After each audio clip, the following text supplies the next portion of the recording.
number 25, Leo Storas.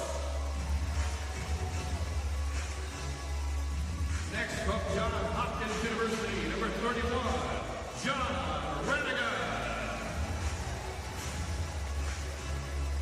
From Hobart College, number 37, Ethan O'Connor. Wearing number 44 from North Carolina, Chad Hutton. Next up from Robert Morris University, number 46, Kyle Lateef. From University of Maryland, number 55, Brian Cole. On deck out of Syracuse, number 83, Randy Stutz. From Cornell University, number 85, Fitz Bullisle. And now the goaltenders, number 30, from Kitchener, Ontario, Mike Poulin. And from Burnaby, BC, number 50, Brody McDonald.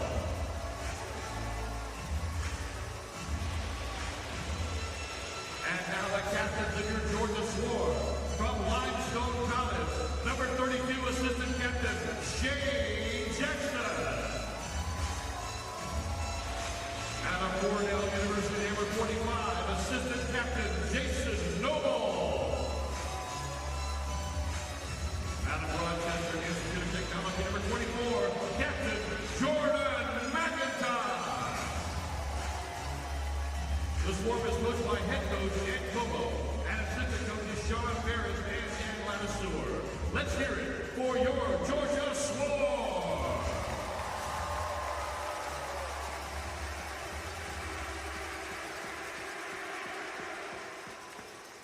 Now fans, let's welcome a visiting team onto the field, brought to you by Beach Tree Orthopedic Clinic. Here they are. Let's show the New England Black Wolves and their head coach Glenn Clark some Southern hospitality.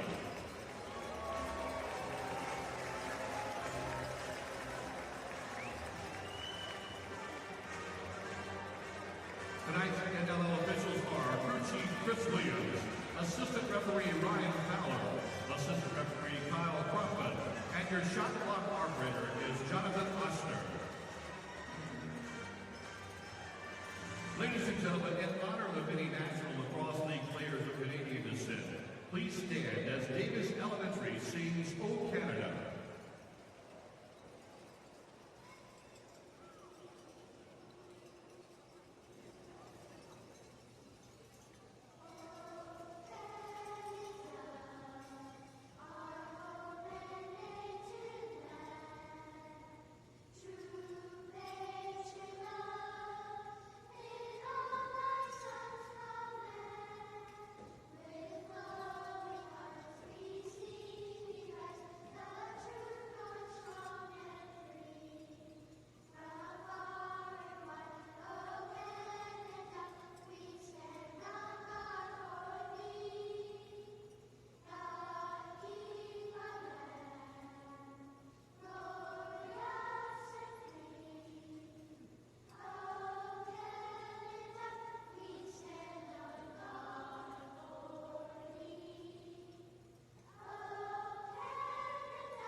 Thank you, Davis Elementary.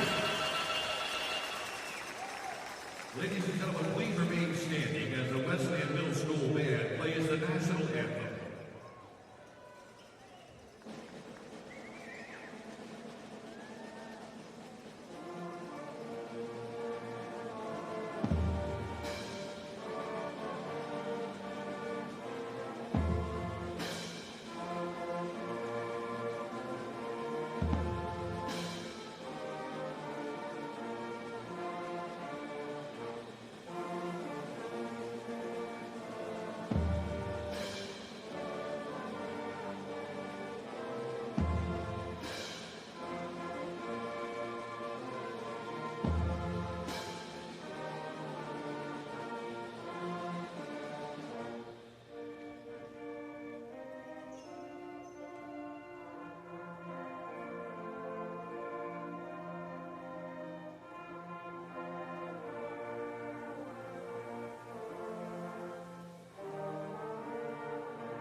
Welcome to the Infinite Energy Arena and Harris Cherokee Casino Field for Georgia Swarm Lacrosse.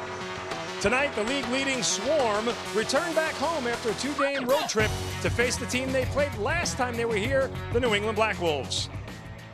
Hi, everybody. I'm Mark Zinno. The Swarm have been off to an incredible start this year, and after a 2-game road trip in which they suffered their first loss of the year, they look to get back on track against the Black Wolves, a team last time they played, they dominated here at Harris Cherokee Casino Field in the Infinite Energy Arena. It was a game that starred great goaltending from Mike Poulin, and the Thompson brothers were relentless on offense. Let's take a quick look at the league standings right now in the NLL. You can see the Georgia Swarm at the top of the Eastern Division at 4-1, a half game ahead of Toronto. And after this game, 1/3 of the season will be complete. The Swarm, with a win tonight, can secure their hold of first place in the Eastern Division, but plenty of teams still below 500, so the Swarm looking to take a commanding lead in the NLL standings.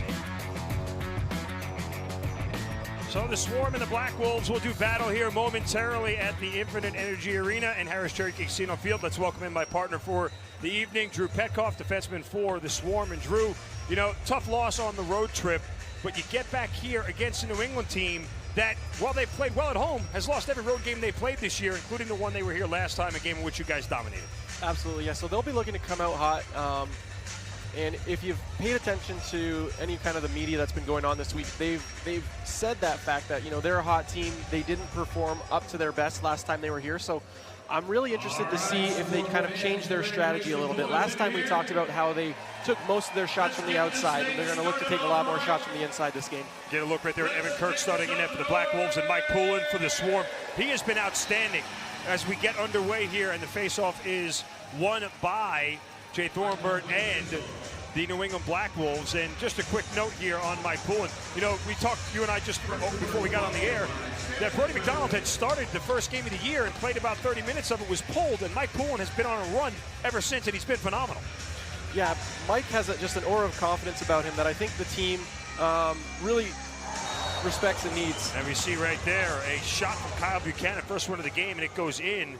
And that's probably the start that New England wanted. I mean, Mike hasn't given up many shots like that this year for goals, but Kyle Buchanan finds the top right corner. Yeah, ironically, right when we're giving him praise. But, well, that was just a perfect shot, placed just off the pipe and kind of mid, just above the hip, which is pretty much no goalie's really going to stop that unless they get that jump early. So, perfect shot. Along with Jay Thornburg in the faceoff circle for the Swarm, it's Lyle Thompson who's been doing a little bit of those DDs this year. And you know, Lyle Thompson is really coming to his own. Second year, he was the first overall pick last year, but this year he has just amped up his game. He looks so much more comfortable scoring. He's 6th in the NLL coming into tonight's game. He's been on fire. Absolutely. He's doing everything he does is a lot smarter this year, in my opinion, and it's just a lot more confident. Again, confidence, it's such a key, but he's being making really smart decisions and just really confident with the ball. The Swarm offense in and of itself is there's 10 left to shoot here, and an early feed pass right in the middle of Shane Jackson doesn't connect, and it stops in the corner trying to rally things up before the shot clock expires, and it looks like that'll happen for the Swarm as they have a shot clock violation. Not the best offensive set there for them, but all season long the offense has just clicked. Yeah, the offense has played really well. We really promote a team offense that moves the ball quick, and everybody's a threat. And I think that really helps confuse the defense, and it just helps spread the ball around and get everybody into the game quick. Sean Evans with the ball, one of the best scorers in the NLL, and he does it right there. Just moving right past. That was Leos Storos, was it? Yeah, it worked right past him and just beat Poulin. So 2 shots and 2 goals for the Black Wolves. Not the start the Swarm wanted. Yeah, we'll see on the replay here. Actually, that's Noble on him. Yes. I'm not sure how he was able to get topside, but that's really the key, being able to get topside. And then if you watch that play, you see him pump fake a shot and then just drive down the middle when kind of he freezes the defense and the goaltender. And I mean, he's going to score 9 out of 10 from there. So now Jordan McIntosh back in the faceoff circle and fighting with Thornburg for it. And Thornburg comes into this game winning 65% of his faceoffs. That is unreal, Drew. That is quite the stat. And I think last time, if I remember correctly, the Swarm won most of the faceoffs, and we made a point of mentioning how Thornburg's usually pretty dominant, but they were he was getting outdone that night. So Swarm come out on offense, trailing 2-0 here in the early going, and let's see if they can put together an offensive possession and get back in this. And now we get a low shot right there and a save from Evan Kirk. Good shot just to get the offensive going, get your first shot on net. But again, look for the teams to try and get the ball closer to the net, especially like that shot that Evans just took. I don't know if New England had any of those shots in the first half last game. Evans came into tonight 9th in scoring. That was his 10th goal of the year. Swarm have 5 players in the top 25 in scoring. You never get a steal. Jason Noble picked it up out and sprinting towards the net. He's in tandem with Storos. Noble with a shot and a save from Kirk. That was an excellent save. That was a nice move as Noble was moving to his left and shot back low right. They just said a great save by Evan Kirk. And Kirk had a bad performance last time against the Swarm here at the Infinite Energy Arena in Harris Cherokee Casino Field, certainly coming up big there. And now it's the Black Wolves back on offense with their big 3. Now a save from Poland. Got to feel good to get that one out of the way. Definitely. And look for him to settle in after that. Look, the last goal that Evans scored is just it's easily a mistake that the Swarm can clean up. So I wouldn't expect to see too many more shots like that. So look for those outside shots and Poland to settle in a little bit. 14 in the shot clock. Shane Jackson with a low shot saved by Kirk. Rebound by Jordan Hall. Also saved. Kirk comes up big. And coming out in transition on the Black Wolves as we see Derek Sutton stump it off. A shot and a save from Poland. Now it comes up big again, Drew. And it looked like one of the Swarm players got hurt there. Here's Brian Cole. The Maryland standout with a low bounce shot that is wide of the net. It comes out, it's picked up by Lyle Thompson out of the air. Shoots it, save from Kirk. Thompson with a great opportunity there, picking that ball out of the air, going right to the middle of the net. And Kirk made the save. Yeah, that was another great save. Kirk's having quite the start. It's almost the exact opposite start the last 2 times you guys faced off. Our offense came out hot and Poole was great in net, and now it's been the other way around. Yeah. Sean Evans getting matched up here on Ethan O'Connor, and another save from Poole. That's a dangerous shot. That's kind of one of Evans' kind of bread and butter moves where he likes to back the defender in. Well, kind of back him in. He's a small guy, so it's hard for him to back someone in, but that spin shot is really what he kind of makes his living off of. Hall looking for a teammate, 15 left to shoot.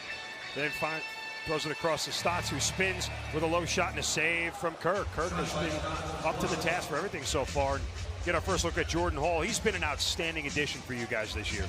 Yeah, he's been, I think him and Poulin both added a lot of real steady play and a lot of confidence as well, which has been a tremendous help all over the floor. And ball is finally picked up on the turf by Jordan McIntosh. And he is going to work his way towards the net. A shot, he scores!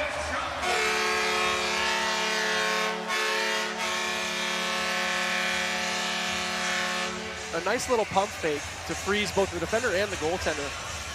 McIntosh with his 2nd goal of the year after missing some games early on with an injury. Does it all himself there and goes top shelf. Yeah, I think Kirk leaned over a little bit too much as it goes over his shoulder. He was leaning to go far side, but he leaned too much. And it was just McIntosh was able to dump it in over the top. I think the defenders thought he was going to dump that ball off. Yeah, on the almost the 3-on-2 with kind of a man trailing. He kind of did that look, pump fake to the net, and froze everybody to allow him to get around the defender. Swarm get on the board here as we approach 10 minutes left in the first quarter. Taking a look at Sheldon Burns. And he sprints to the bench after dumping it off to Kyle Buchanan. And there's Kevin Crowley. Evans, Crowley, and Buchanan, their big 3 for the Black Wolves. And a shot that hits the post. Rebound. Buchanan gets it. Now trying to work through some traffic. Good defense there by the Swarm. Buchanan coming around a screen as one player hits the deck, and Poole got a piece of that enough to save it. Yeah, I don't know where that ball squeezed through, but almost a harmless looking shot that kind of gets, Poole got a piece of it, but that was a little bit scary for a second. Now Miles Thompson in the offensive zone. Gives it back to Jackson, and the Swarm will wait for the right personnel and set things up offensively. There's Shane Jackson, 14 on the shot clock, pump fakes, and a dump shot almost stuck by Kirk. Wow. Yeah, there was a little bit of a change up there as Shane kind of pulled it inside to do the twister. So we get a timeout here, 9:27 left in the first quarter. New England out to a 2-1 lead. You're watching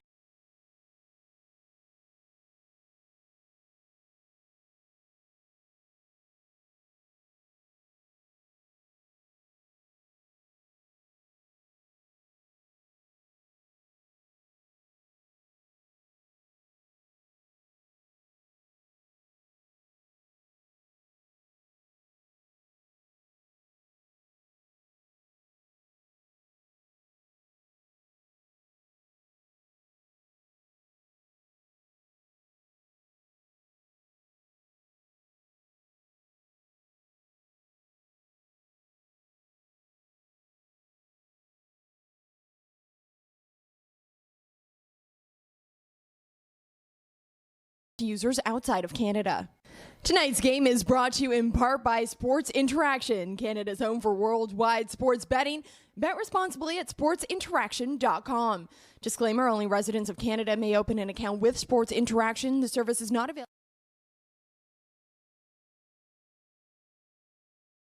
I want to remind everybody the NLL would like to welcome Sports Interaction as an official partner in Canada for the 2017 season. Sports Interaction, Canada's home for worldwide sports betting. Bet responsibly at sportsinteraction.com. Coming out of the timeout, New England will start on offense. A fresh 30 seconds, now down to 20.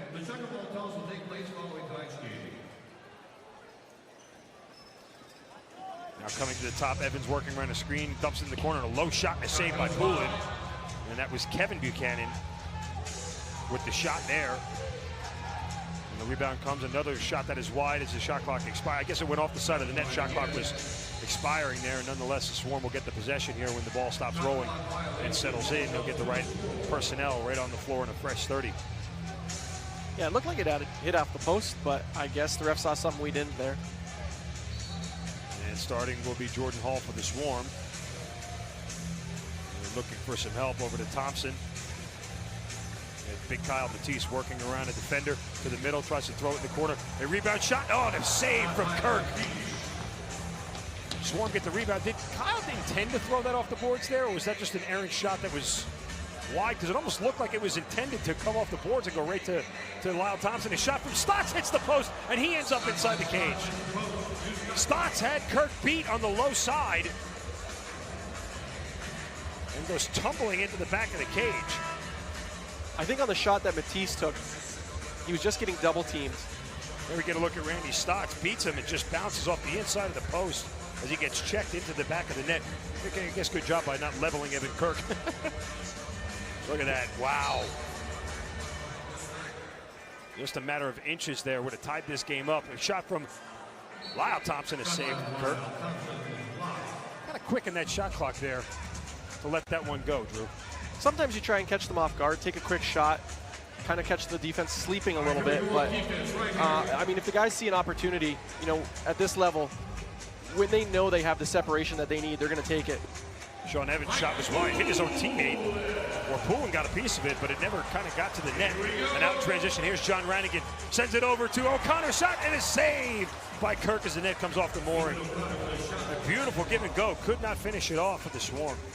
That was another great save by Kirk. I got a fever, and the only prescription. There's Evans now looking for some help, now pulling back. And a low shot by Pat Saunders. Save from Poulin, and New England gets it right back. You know, on both sides, it seems like the offense is getting a lot of rebounds so far early in this game as Evans works his way towards Poulin the net, tries to stuff it in, it does. Great effort there by Evans to get to the net. I'm not sure where he placed that ball because it looked like, from here he didn't have any shot. I think he got 5-hole, but we'll take a look at the replay as we see Evans working right around Brian Cole. Yep, I think he beat him right between the legs, Drew. Yeah. Looks like he stretches out, kind of makes Poulin step forward, and then just banks it in 5-hole. If I remember correctly, last time these two teams met, Sean Evans didn't score in the game for the second half. I believe so. I believe that's correct. He scored in the second half and then got kicked out. And he has 2 goals already, giving him 11 on the season. You mentioned him getting kicked out. He actually leads the Black Wolves in penalty minutes with 33 this year. So as much as he's been scoring, he's been spending some time in the sin bin, as well as Buchanan with a bounce shot. Save for Poulin, picked up by Krepensek, and he's going to get out in transition and sprint. He's got Tutton trailing on the right side. He dumps it off. Now Tutton working towards the net. He pulls it back, a shot and a save from Kirk. Ball's loose in the crease and picked up by the Black Wolves. And the Black Wolves with 2 early goals right in front of the net, again, where they didn't get to last game. So it looks like whatever adjustment needed to be made, they figured that out and have made it. Now, does that look like something so far that they've changed as far as what the Swarm did defensively? I don't think that that's a change of tactic. I think that that's just more of a mindset thing where last game the Black Wolves just didn't execute. They were settling for shots on the outside as opposed to kind of working and taking that extra effort to get inside. Shot clock violation on the Black Wolves, rather, that scrum up against the boards, and a little extracurricular going on after that. And here comes Jordan Hall working his way into the offensive zone. Swarm had a lot of quick possessions the last couple of times. Here's Jerome Thompson, one of 3 Thompson brothers on the Swarm, the 4th one on Saskatchewan. Here is Stotts looking for a place inside. Dumps it back to Lyle at the top. Lyle pump fakes, low shot, score!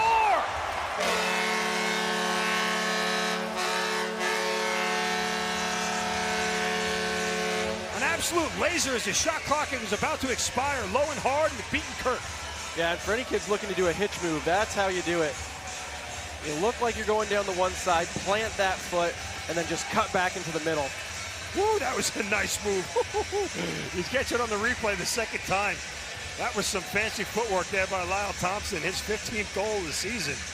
And that is such a dangerous shot for the goaltenders and for the defensive team, because after you make that hitch, you send the defensive player there. He tries to recover. He is absolutely just screening the goaltender there. You know, and from the angle where we are up in the booth, as the shot gets right past Poulin. That's not what the Swarm wanted defensively.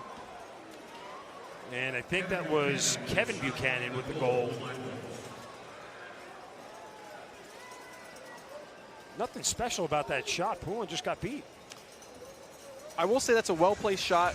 When you have your stick up at a high angle, goaltenders tend to guess short side.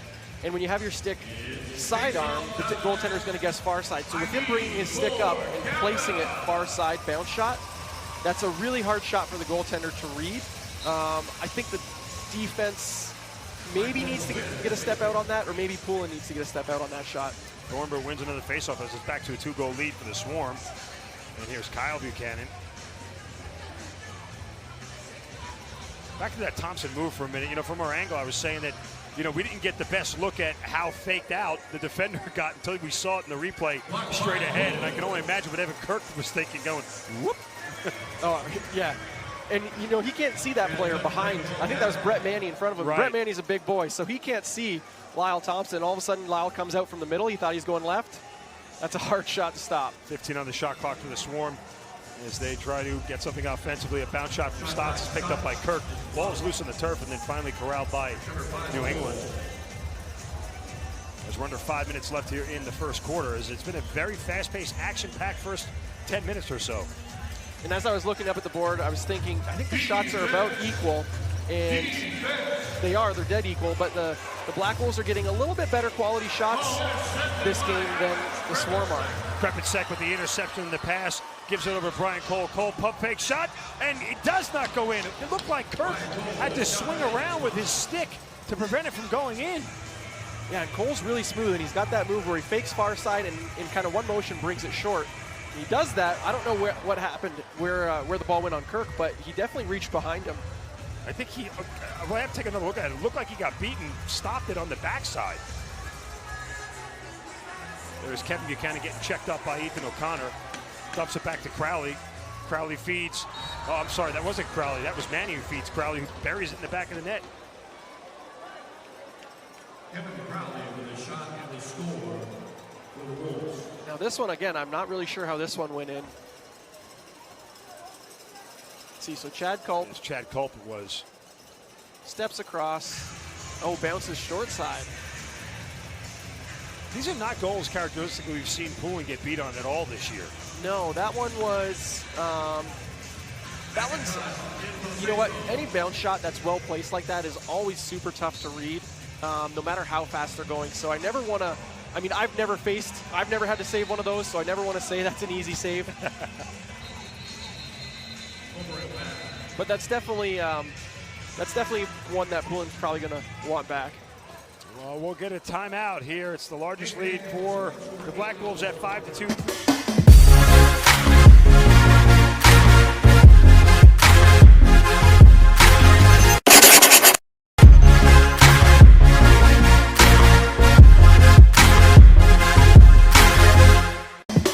Got Digby on the take, scores! Now back over to Dane Smith with a shot. Hit the goal post inside, he scores!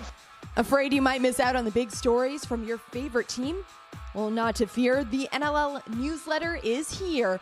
All you have to do is subscribe to the new NLL newsletter, and you'll get weekly updates from everything that is happening around the league. What are you waiting for? Subscribe today. Scott Tigby.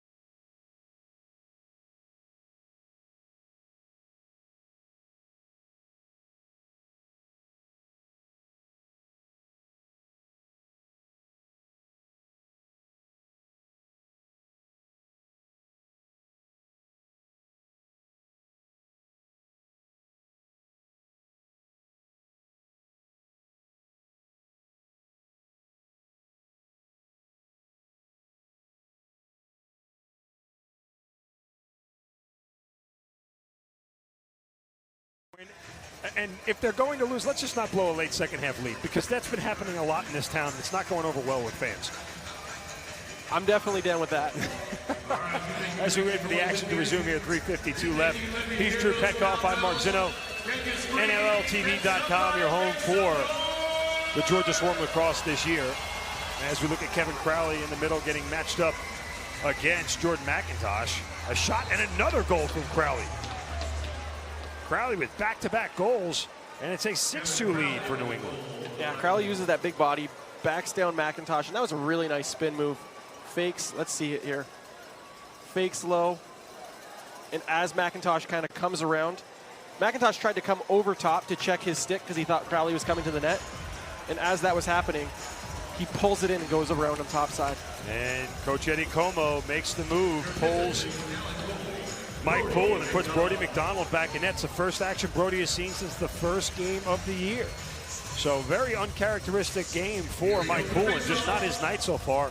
And we'll see if Brody McDonald can pick up the slack as the Swarm have to dig out of a 4-goal deficit. So one interesting narrative that I wasn't sure if it was going to come into play. I'll tell it in a sec. And Thornburg with a shot and a save from Brody, as that's a good start. So Brody's gear actually didn't show up this week. Oh, really? Yeah, so Brody's wearing our third goaltender's gear, who is not 6'8" like Brody is. I was going to say, does anybody else's gear fit Brody? Because he's a big dude. 13 on your shot clock to shoot. And here's Lyle Thompson giving it to Stats. Randy Stotts, rather. Now, Jerome Thompson loses the ball. Sloppy offensive possession for the Swarm. Yeah, kind of uncharacteristic of what we've seen thus far. Here's Sheldon Burns with a give and go and a save. Chad Culp with the shot. McDonald got a piece of it, deflecting it wide. Lyle Thompson gets the rebound. And an outlet pass to midfield to McIntosh. Brody looks like he can move well in that gear, I'll tell you that. Yeah, all right. That was certainly a nice save. Here's Randy Stotts, 13 on the shot clock. And it looked like a bounce pass off the boards. Jordan Hall couldn't corral it. And attempted an outlet pass to Sheldon, or that's Jay Thornburg rather, and he finally corrals it in the corner as the Black Wolves get the right personnel on the field.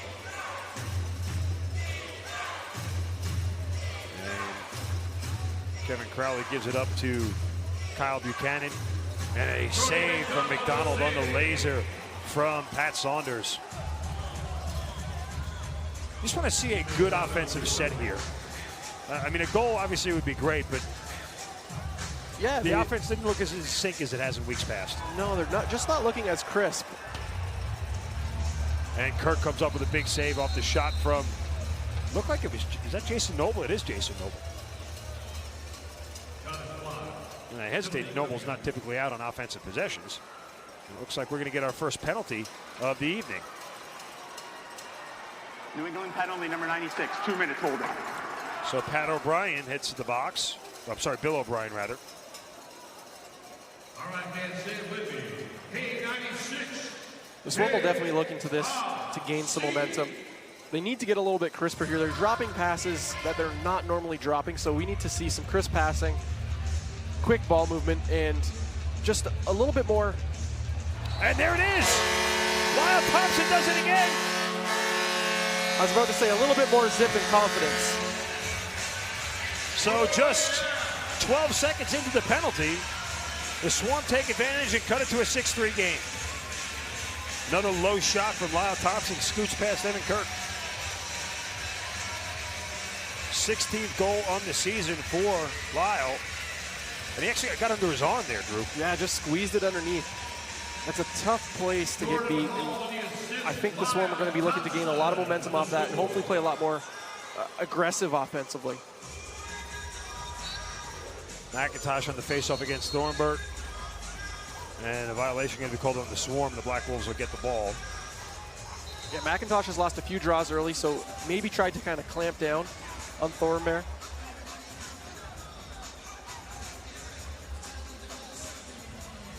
And a dump pass in the middle to Chad Cope, who couldn't corral it. And the Georgia Swarm look to take advantage. An outlet pass to Tutton. Breaks it to the offensive zone. Winds up shot and a save from Kirk, deflected wide. And the rebound goes to New England. A long outlet pass to Bill O'Brien now. And Evan comes around the screen for a shot and a save from McDonald. Big save there by Brody as we're under a minute left. Cole now sprinting out down the right side of the field. The pass to Randy Stotts, who pulls it up, gives it back to Cole. Shot and a save from Kirk. A lot of back and forth right now. Both goalies playing up to the task. Just over 30 seconds left. There is 19 on the shot clock, so the Swarm will hopefully get at least one more possession. And the shot hit the post. And the rebound goes all the way back to Evan Kirk. I'm going to look to see if the Swarm put a lot of pressure on. 16 seconds on the shot clock, so they're going to try and get the ball to move as quickly as possible. 10 seconds left now in the first quarter. Evans waiting. 3 seconds. And a save from McDonald.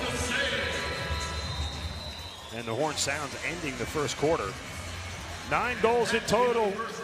6 for the New England Black Wolves, 3 for the Swarm. We will come back, see if the Swarm can dig themselves out of this hole.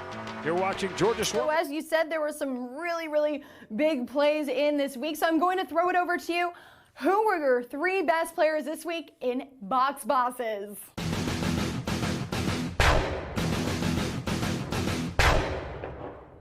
Me, it's always difficult to pick my box bosses because there's different players stepping up in every single week. This week was extremely difficult to pick the guys out and kind of rank them 3 to 1, but I've got to do it.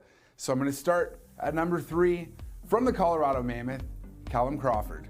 Crawford had an 8-point night against the Swarm, his top producing night of the season so far. This was a player I said needed to step up, and he was up to that task. Crawford is a leader, he's a player that can play in the clutch, and he was an easy choice for number 3. Now I move along to number 2 from the New England Black Wolves, Evan Kirk. Kirk played a great game for the Black Wolves in Week 6 against the Rochester Nighthawks, who won their second 1-goal game in a row. He stopped 46 of 55 shots, allowing single digits in goals, and had a save percentage of .836. He's getting back to his goaltender of the year form just now. And at number 1, I have the man they're starting to call Captain America for the Toronto Rock, Tom Schreiber. The rookie had a 10-point night against the Buffalo Bandits, 3 goals, 7 assists. Schreiber transitioned to the box game so well, and I'm sure that this is going to be a player that a lot of American-born players just grow up looking up to.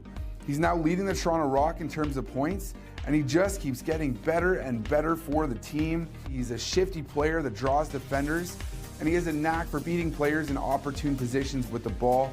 He's also shown that he can put the ball in the net, so that was why he was my easy choice for the number 1 box boss of the week. Scott Digby on the take, scores! Now back over to Dane Smith with a shot. Hit the goal post inside, he scores!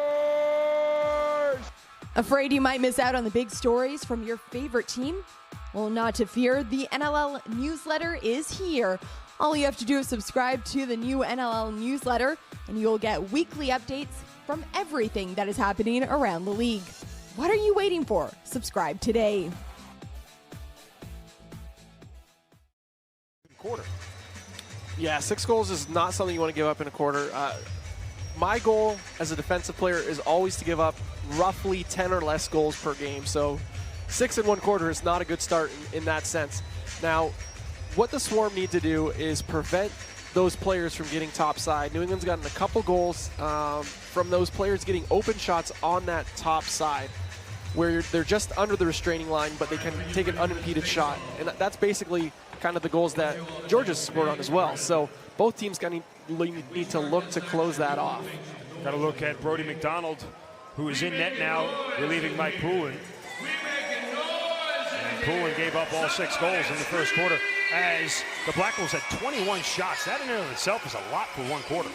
That is a lot of shots on goal. Both teams actually, 21-18. And the Swarm have to reset themselves offensively after McIntosh got deep in the zone. And here is Randy Stotts over to Kyle Matisse. Shot and a save from Kirk, buried it right in his chest.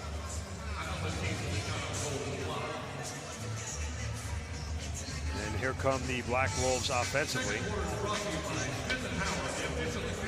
And there's a check right there by Connor Sellers. Possession staying there, shot is wide of the net, bounces off the boards, and picked up by Leo Storos. Storos, the rookie. And there's Miles Thompson over to brother Lyle. Back to Miles, shot and a save from Kirk. That was a great save. That was an incredible opportunity by the Thompson brothers. Yeah, they work so well together. Really perfecting that pick and roll game. Shane Jackson's shots wide, picked up by Lyle Thompson. And here's Jordan Hall working in, has to dump it back. Jerome Thompson now spinning around, looking to the middle, driving and score! That went in! That's a goal! I saw the official wave to reset the shot clock, and the ball was in the back of the cage. I was going to say, I saw the ball in the back of the net. I don't know why the horn took so long, but yeah, what a great move by Jerome. Borrowing Lyle's move, does a hitch to get over top, and then just keeps going. And actually, again, under the arm, just exactly where one of those earlier goals was scored. Kirk brings his arm up. You can see the jersey stretch in. Yeah. So it's back to a two-goal game, 6-4, and that was a good start there offensively in that possession. You said Jerome Thompson did a lot of the work, but and a face-off violation on the Black Wolves, and the Swarm will get the ball right back. Chance to build some momentum here, Drew. Definitely. Jerome really did a lot of work there, put a lot of pressure on the D, went all the way around. Matisse with a give and go to Shane Jackson. You can see how frustrated he was. He wanted that bad. That was beautifully done, and Evan Kirk came up with the stop.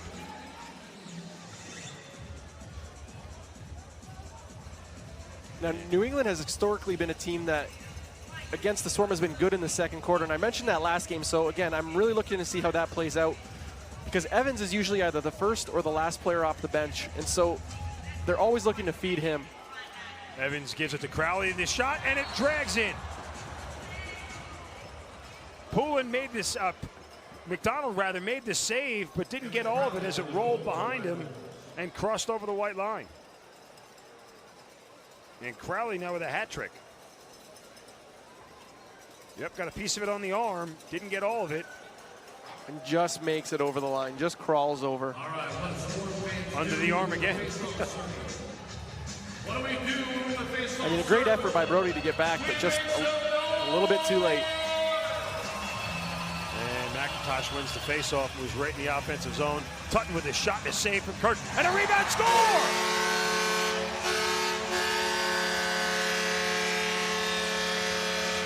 John Ranigan, the defenseman, not a big scorer, but right place, right time. Yeah, picks up that rebound. Call that a garbage man kind of goal. Just looking on the doorstep to get that garbage, pick it up, puts it right in the net. Yeah, and Evan Kirk never got a chance to get reset after making the initial save, but right there, Ranigan, the wily veteran, brings it back to a two-goal game. That's exactly what winning faceoffs does for you, Drew. Absolutely, yeah. And Kirk leans the wrong way as Ranigan pulls it short side. McIntosh wins another faceoff, gets it back from a pass shot, and the ball is saved by Kirk as it drops in front of him. Here comes Derek Suddens, and he'll pull back and wait for his teammates on the offensive end. Well, if you came here for excitement tonight at the Infinite Energy Arena, you're not short of that. There's a lot of goals been scored, 12 already, and we're not even 3 full minutes into the second quarter. A behind the head shot is wide. And that's Kevin Buchanan. There's 3 left to shoot, throws it across to Evans. Evans fighting towards the net and a shot clock violation on the Black Wolves. And here comes Alex Krepensek all alone up the near side of the field. And there it's Miles over to Lyle. Then on the far side, Jordan Hall with a shot and a save. Kirk didn't know where it was, right in front of his feet. Kirk looked behind him, he thought it got past him again. And there is Dan Ball. And another save from McDonald as players are tumbling to the turf. And we're going to get a penalty here. It looks like on the Swarm. And it is. It looks like Chad Tutton is headed to the penalty box.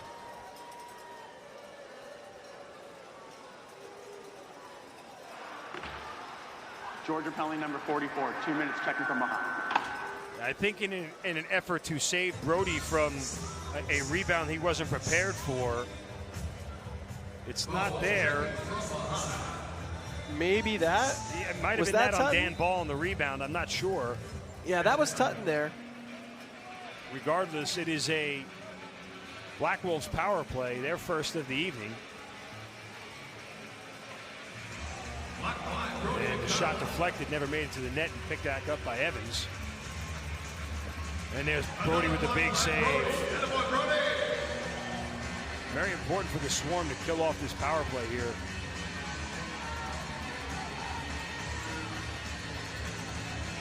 And I'm not sure what the intent of that was. That was a pass, I think it was missed by everybody, and they give it right back to New England, Drew. Well, I think because the New England player kind of got pushed into Brody, it took a lot of time off the possession clock, so we only have 8 seconds to get the ball over, and they were already down to 3 seconds left.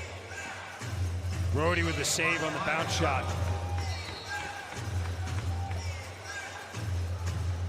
And the point of that is, obviously, if it's a violation, where you have the ball is where the other team will pick it up. So you throw it all the way down the other end, so at least you have the time to get your defense get set. Exactly. You let your defense get set. You give the team a long possession, so it takes time off the shot clock as well. So it's just overall just much better than having them gain possession right at the restraining line or half. Under a minute left in the penalty. Swarm on the shorthand right here as Jordan Hall gives it over to Stotts. And they'll let the shot clock expire and put their defense back out on the field.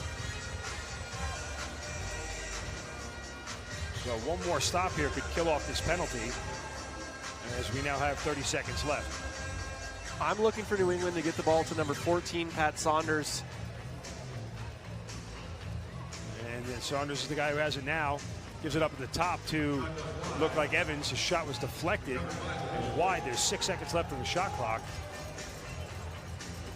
As Crowley gives it back to Evans, and a save right there by Brody. And Mitch Belisle sneaks it behind him to make sure that it doesn't sneak in the net as it's stuck in his pads. And now he gets it. Now with 9 seconds left on the penalty.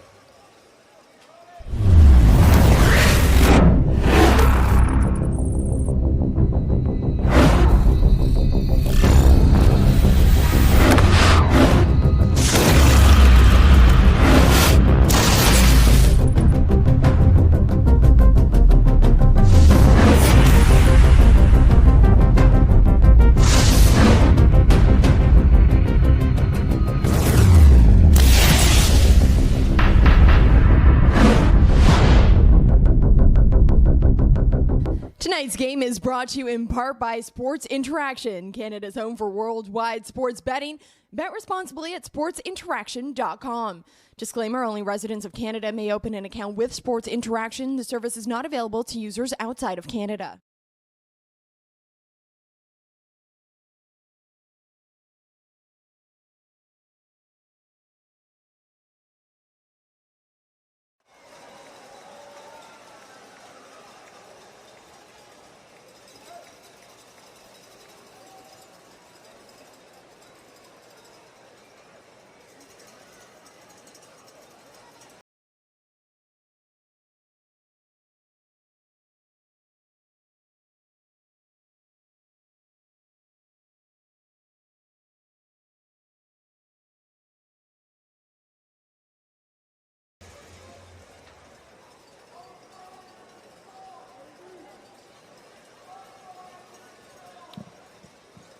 Second quarter here at the Infinite Energy Arena at Harris Cherokee Casino Field. Swarm trailing the Black Wolves 7-5, 9:41 left.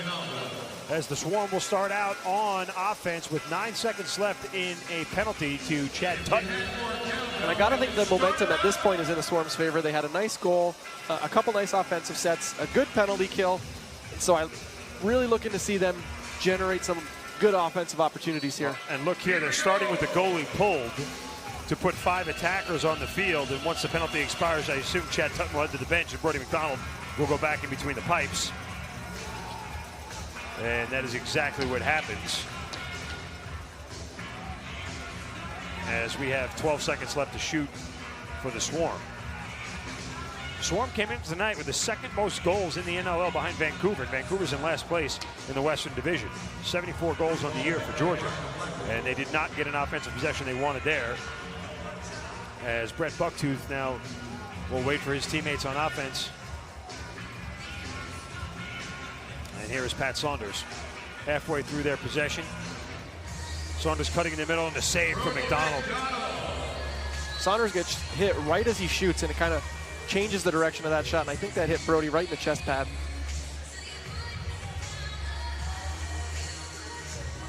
That's why it's always so important for the defense to make that second effort.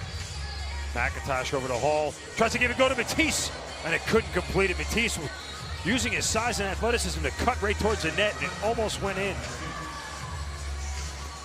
And Sutton throws it over to Evans, who beats Brody McDonald. That was beautifully done. Evans now with his third goal of the game. Yeah, and I want to see if there was a screen set. And Evans had to corral a high pass and just a low, hard shot on the far side. Yeah, and that first Black Wolf player, possibly Kyle Buchanan, went in, set a screen, caused the Georgia Swarm defender to jump out, and Evans was allowed to shoot around him at that point. Evans now 12 goals on the season. That's why he was the 2-time league MVP. No stranger to putting the ball in the back of the cage. You know, when he is hot, he's hot. And he's already scored 3 tonight, so really need to shut him down. And Evans and Crowley both have a hat trick. They have 6 of the 8 goals for New England. Lyle Thompson has a pair for the Swarm as McDonald comes up with a save. And just prior to that goal, I was thinking in my head, it was about, a full quarter ago where Mike Pullen got replaced, and it's been exactly what Ed Como wanted in putting Brody back in net, as he's done a very good job up to this point so far. Yeah, Brody's been fantastic, especially considering he's playing equipment that he's never played in before.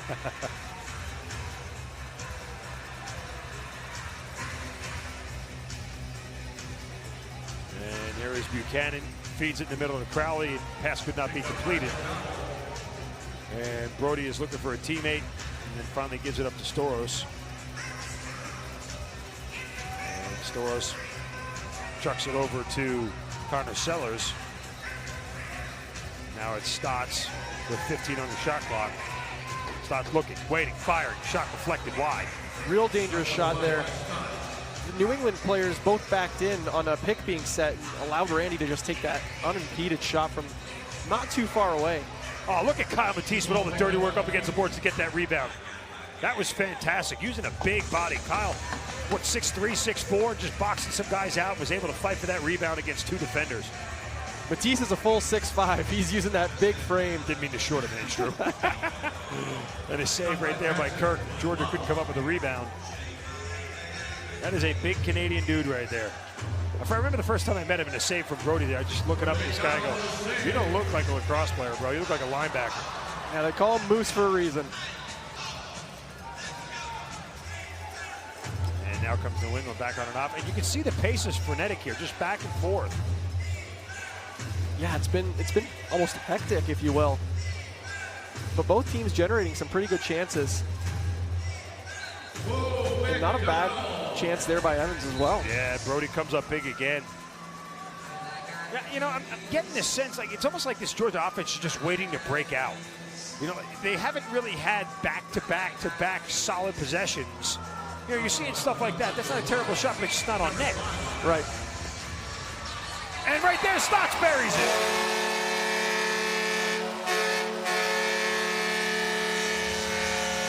Not going to keep Stotts quiet for long. His first goal comes over halfway through the second quarter, but the beneficiary of a pass from Thompson and then just lets it fly.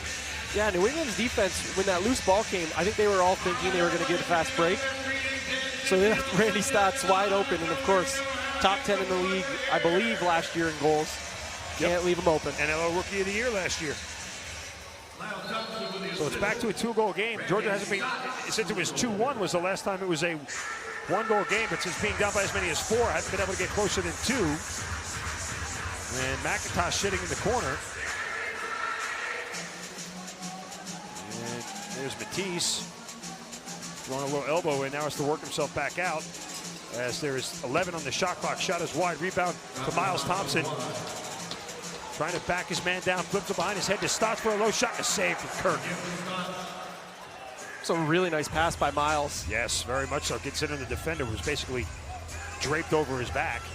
You could tell he was looking for that behind-the-back shot. Defender kind of read that, played in the front, and he got that behind-the-back pass off to Randy. And now in the low post is Buchanan. That's Kevin Buchanan.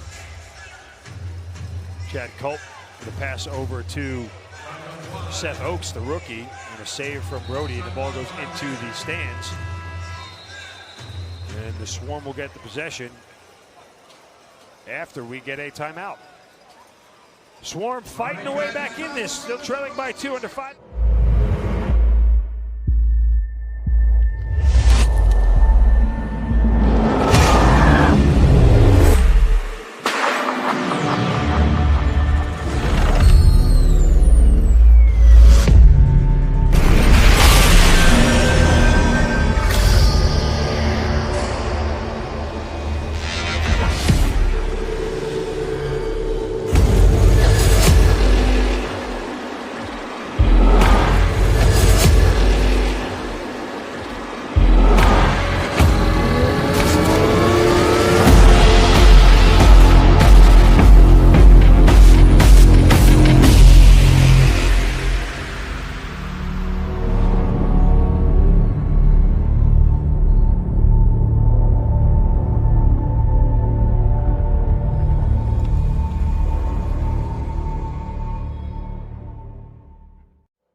Don't miss your chance to see all the action live this season on NLLTV.com. Sign up for the NLL Pass to watch all the games on your favorite team. Plus, you get exclusive content, highlights, interviews, and more.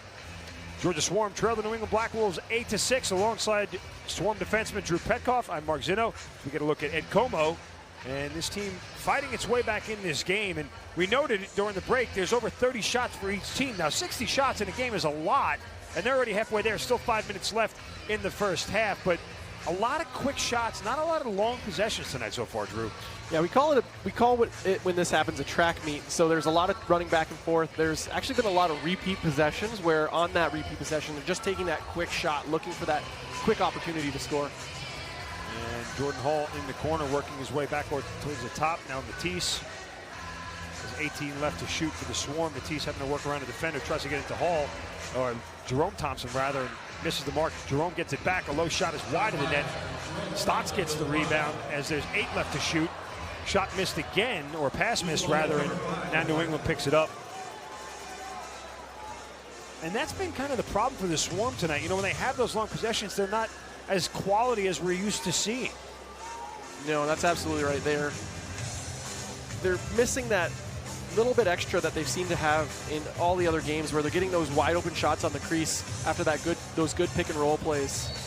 And a shot from behind the net right there. McDonald with the save. Ref said it wouldn't count it anyways. We had a crease violation. And the Swarm sprint out in transition. Here's Ethan O'Connor with a low shot that bounces off the back of the boards and goes right to Ryan Hodling of the Black Wolves, and he scoops it up to Sheldon Burns. Burns will circle around and get it back in the hands of his offensive players as we get a shift change. Under 4 minutes left here in the first half.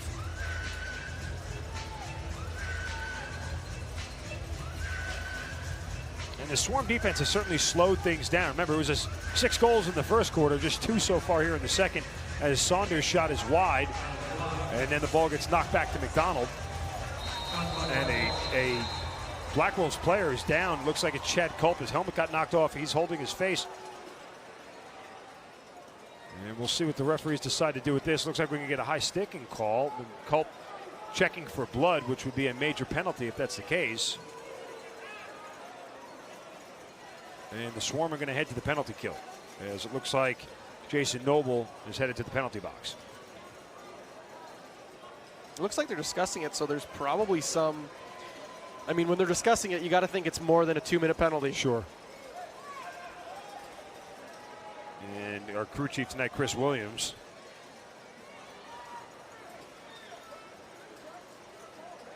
The assistant referees, Ryle Fowler and Kyle Kropman.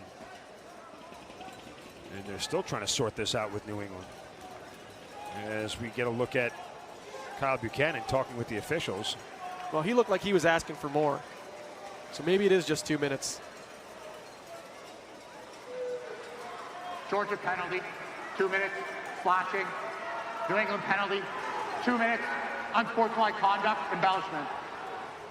Oh, there you go, embellishment. So they are going to have to serve an in-house player is going to serve the embellishment penalty, I guess. Well, I don't see anybody from New England in the box yet. As we get another look at it. There's Culp, and he just looks like he's been shot. And Man down! I think Noble just kind of turned in his direction.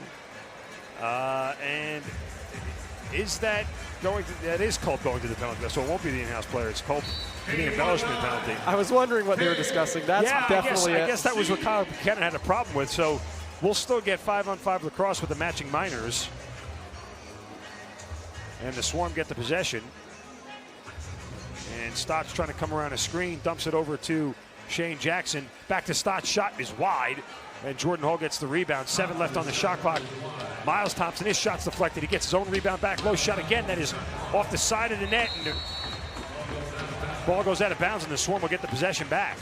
Good break for the Swarm. Yeah, very good. As you saw, Miles Thompson doing a lot of work there as the shot clock was about to expire.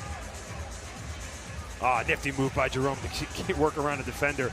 Gives it over to Kyle Matisse. He tries to dump it back to Miles, but it ends up in the corner to Randy Stotts. 13 on the shot clock. Stotts comes around to screen, spins, and then has to work back again. 7 left to shoot.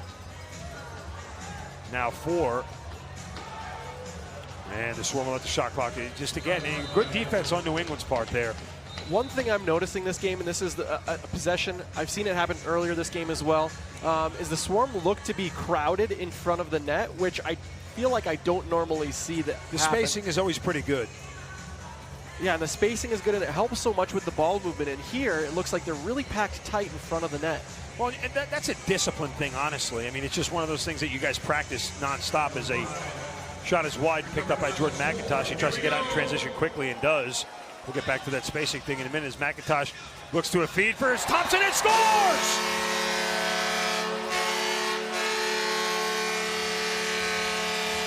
Hat-trick for Lyle Thompson, buries his third of the night. Lyle comes off the bench. Great transition opportunity. Was that a 4-on-3 or a 4-on-2? Well, you see Jordan McIntosh just being aware of what's going on, and Thompson was the beneficiary of just being right off the bench, as you said, in transition. And nobody closed out on, and look at the window he got that thing in, over a defender's head and over the goalie's head. And it looked like New England thought the ball, I don't know if New England just knew Lyle was there. And Lyle just wins the faceoff, now sprinting in, pump faking, going towards the net, shot, oh, it went wide. I would love to have seen Lyle finish that off right there. That would have been a huge lift to the crowd here to tie this game up. Swarm get the rebound. 11 left on the shot clock. Here's Lyle again. Over to Shane Jackson. His shot is wide. Picked up by Miles right in front of the net. And then pulls it back. 3 on the shot clock. His shot is wide. And it'll be a shot clock violation by the Swarm. No! They gave him a fresh 30. Looked like that shot came right as the buzzer was happening. So give credit to Matisse to just throw it right on net. And I think the New England Black Wolves went lax a little bit and thought it was going to be a shot clock violation. It wasn't. Jordan Hall shot his wide. It hits the referees behind the back of the net. Picked up by the Swarm. Jackson gives it over to Matisse. That shot is wide. And now Miles Thompson knocks it out of Paul's hands. Tries to give it into his brother. It gets lost and then picked back up. He shoots and it's saved by Evan Kirk. As we're under a minute left here in the first half. I think the Swarm have taken about 8 shots on this now. I guess triple possession, but only 2 have been on net. Yeah. As we got about 30 seconds left, 19 on the shot clock. Here's Stotts working in the corner. Dumps it back to the middle, misses its mark. Shane Jackson gets a loose ball. As there's 10 on the shot clock, here's Jordan McIntosh trying to work back away from a defender. Got some room, shot, and a save by Evan Kirk. McIntosh gets his rebound, shoots, scores!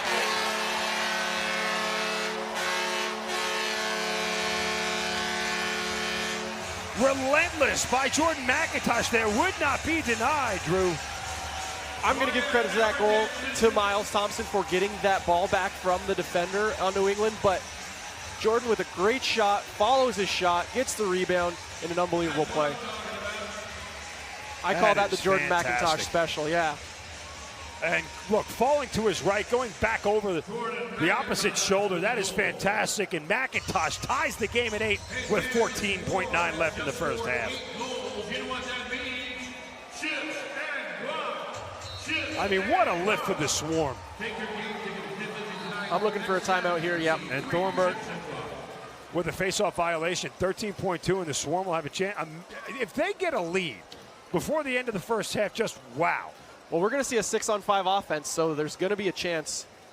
I was actually going to say I'm going to look for a timeout if Georgia gets a shot, gets a reset, and then picks up the gets the rebound. But obviously, getting the rebound and putting it right in the net's a little bit better. And now both captains are talking with the officials.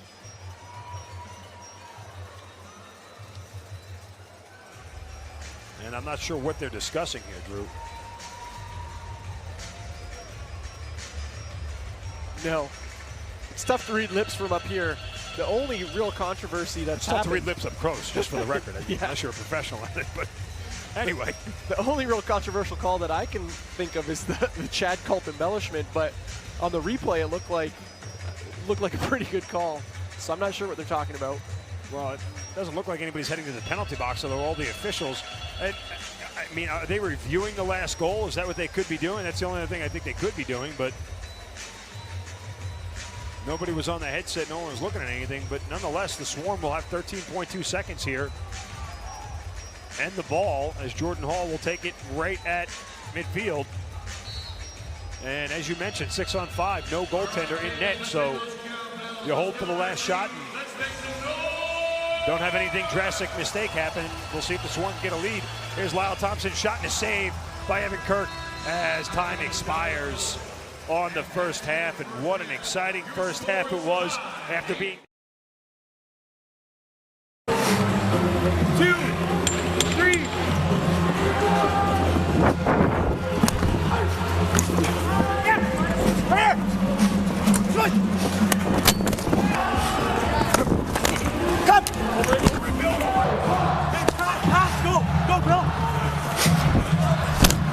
Like I want to come up, like you guy runs into me, just get out and you switch.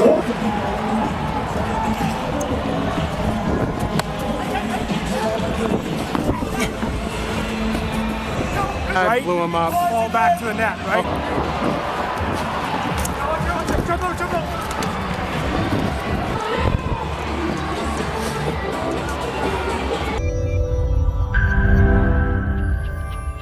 Let's go, boys. Wolves on 3. 1, 2, 3. Go!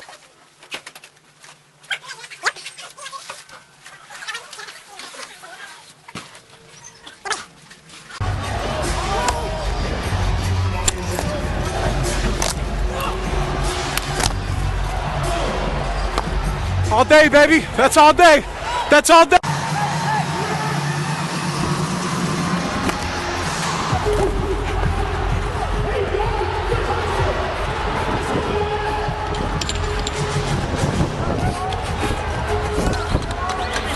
Great, Bill. Good crush.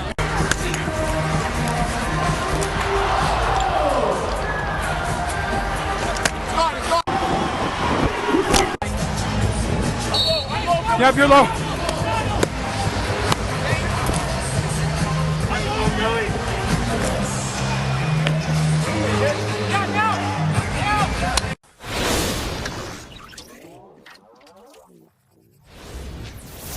you know, they present challenges, but you know, I think we can make some adjustments and not let them get a separation on us. That was a problem last week, or last time we played them. We sort of let that gap create, and then we were chasing and taking some penalties. And you know, a team like that, the way they, you know, are rolling, if you let them get separation in a game, it's hard to get it back. Looking forward to playing them Saturday at their home barn.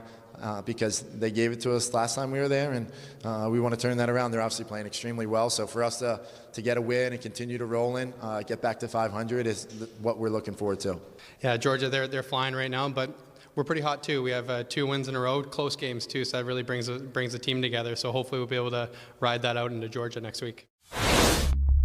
Pro lacrosse teams are now fielded in Philadelphia, Boston, New York, Maryland, Montreal, and Quebec. Yesterday, there was friendly competition and not so friendly competition. We knew our true colors weren't just worn on our backs, they were painted on our faces and hoisted as high in the air as we could possibly carry them.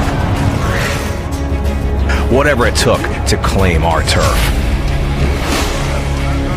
Yesterday, we left it all out there. Blood, sweat, tears, you name it, we left it. We kept ourselves focused and we kept each other in check, and the only thing we took were epic shots. Yesterday we saw more twists and turns in 8 seconds than most people saw in an entire season. We lost the ball, lost our minds, we lost countless times in every game. If you could see the ball, that was a slow day. Yesterday physics didn't apply to us. Gravity wasn't welcome in our box. Armed with just a stick and a ball, we took flight. Yesterday, we were the best we could be.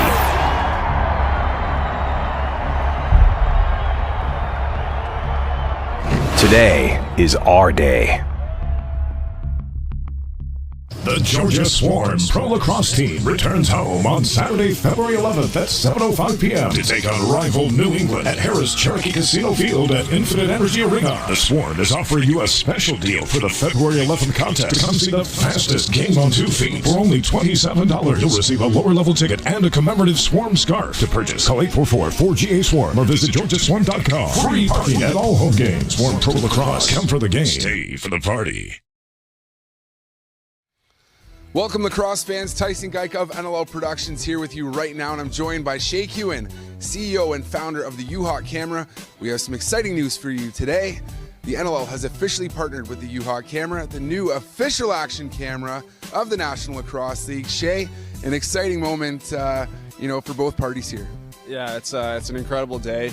It's a big step and a big moment in the history of sports, and for the National Lacrosse League to be the first league to step up and bring actual player point of view, video footage to fans at home in the actual real raw competition in the season. It's a monumental day, and we're very excited to be the official camera provider to be a part of that. It's a very pivotal moment for the sport. How is it going to affect the sport at the grassroots level and really help grow the game? Well, that's a big part of it, and a lot of what went into the decision making and making this happen is we have a lot of partners now who are kind of coming around and going to help, distribute the content and grow the game together. And a lot of these kids, they live on social media these days, so to be able to provide them a new angle, even after the game to see these highlights is going to be extremely engaging. And, the National Lacrosse League is a big part of growing the game, and we're happy to assist in that. A very sleek and compact design for these cameras. I think players are going to really enjoy wearing them. What went into the design here? Well, we knew we wanted to be here someday. And in order to do that, we had to think of a camera that was going to be, sleek and slick enough that the player would forget he's even wearing it. So we wanted to design something, that would do just that and kind of embody the essence of an athlete. And, the great benefit is that these players now actually get to see the game again from their own eyes, and to be able to do that game over game throughout the course of a season is really going to help them perform, and they're excited about it as well. Well, lacrosse is such a tough sport, and hitting is involved here. So how much of a beating can these cameras take? Well, I think we're going to put them to the test today. So, they're very strong, they're very durable, and they sit in just the right spot. So we're going to find out. Shay, we got the chance to catch up with some of the players to see what they thought of the new U-Hawk camera. Hey, I'm Jesse Gamble of the Toronto Rock in the NLL, and this is what you're going to see.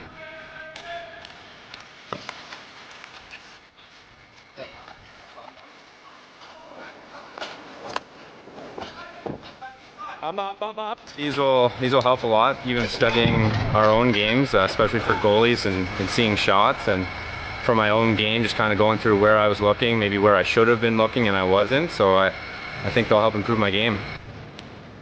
I think it'll help on the defensive side of things, you know, catching guys' tendencies, which way they want to go, which way they usually go, and everything like that. I think the camera will definitely help with that. 3 minutes, 3 minutes. Oh, nice lock.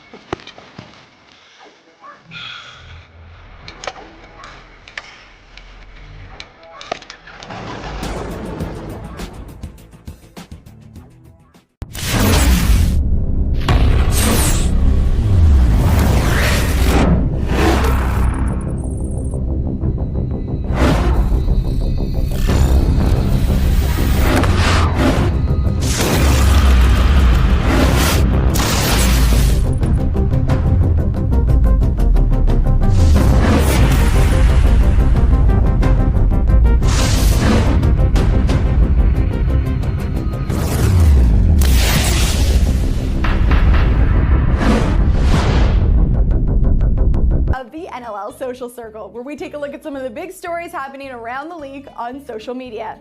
And this week we start off in Buffalo, where the Bandits have announced their Hometown Hero Night taking place February 17th, where they will honor local community heroes.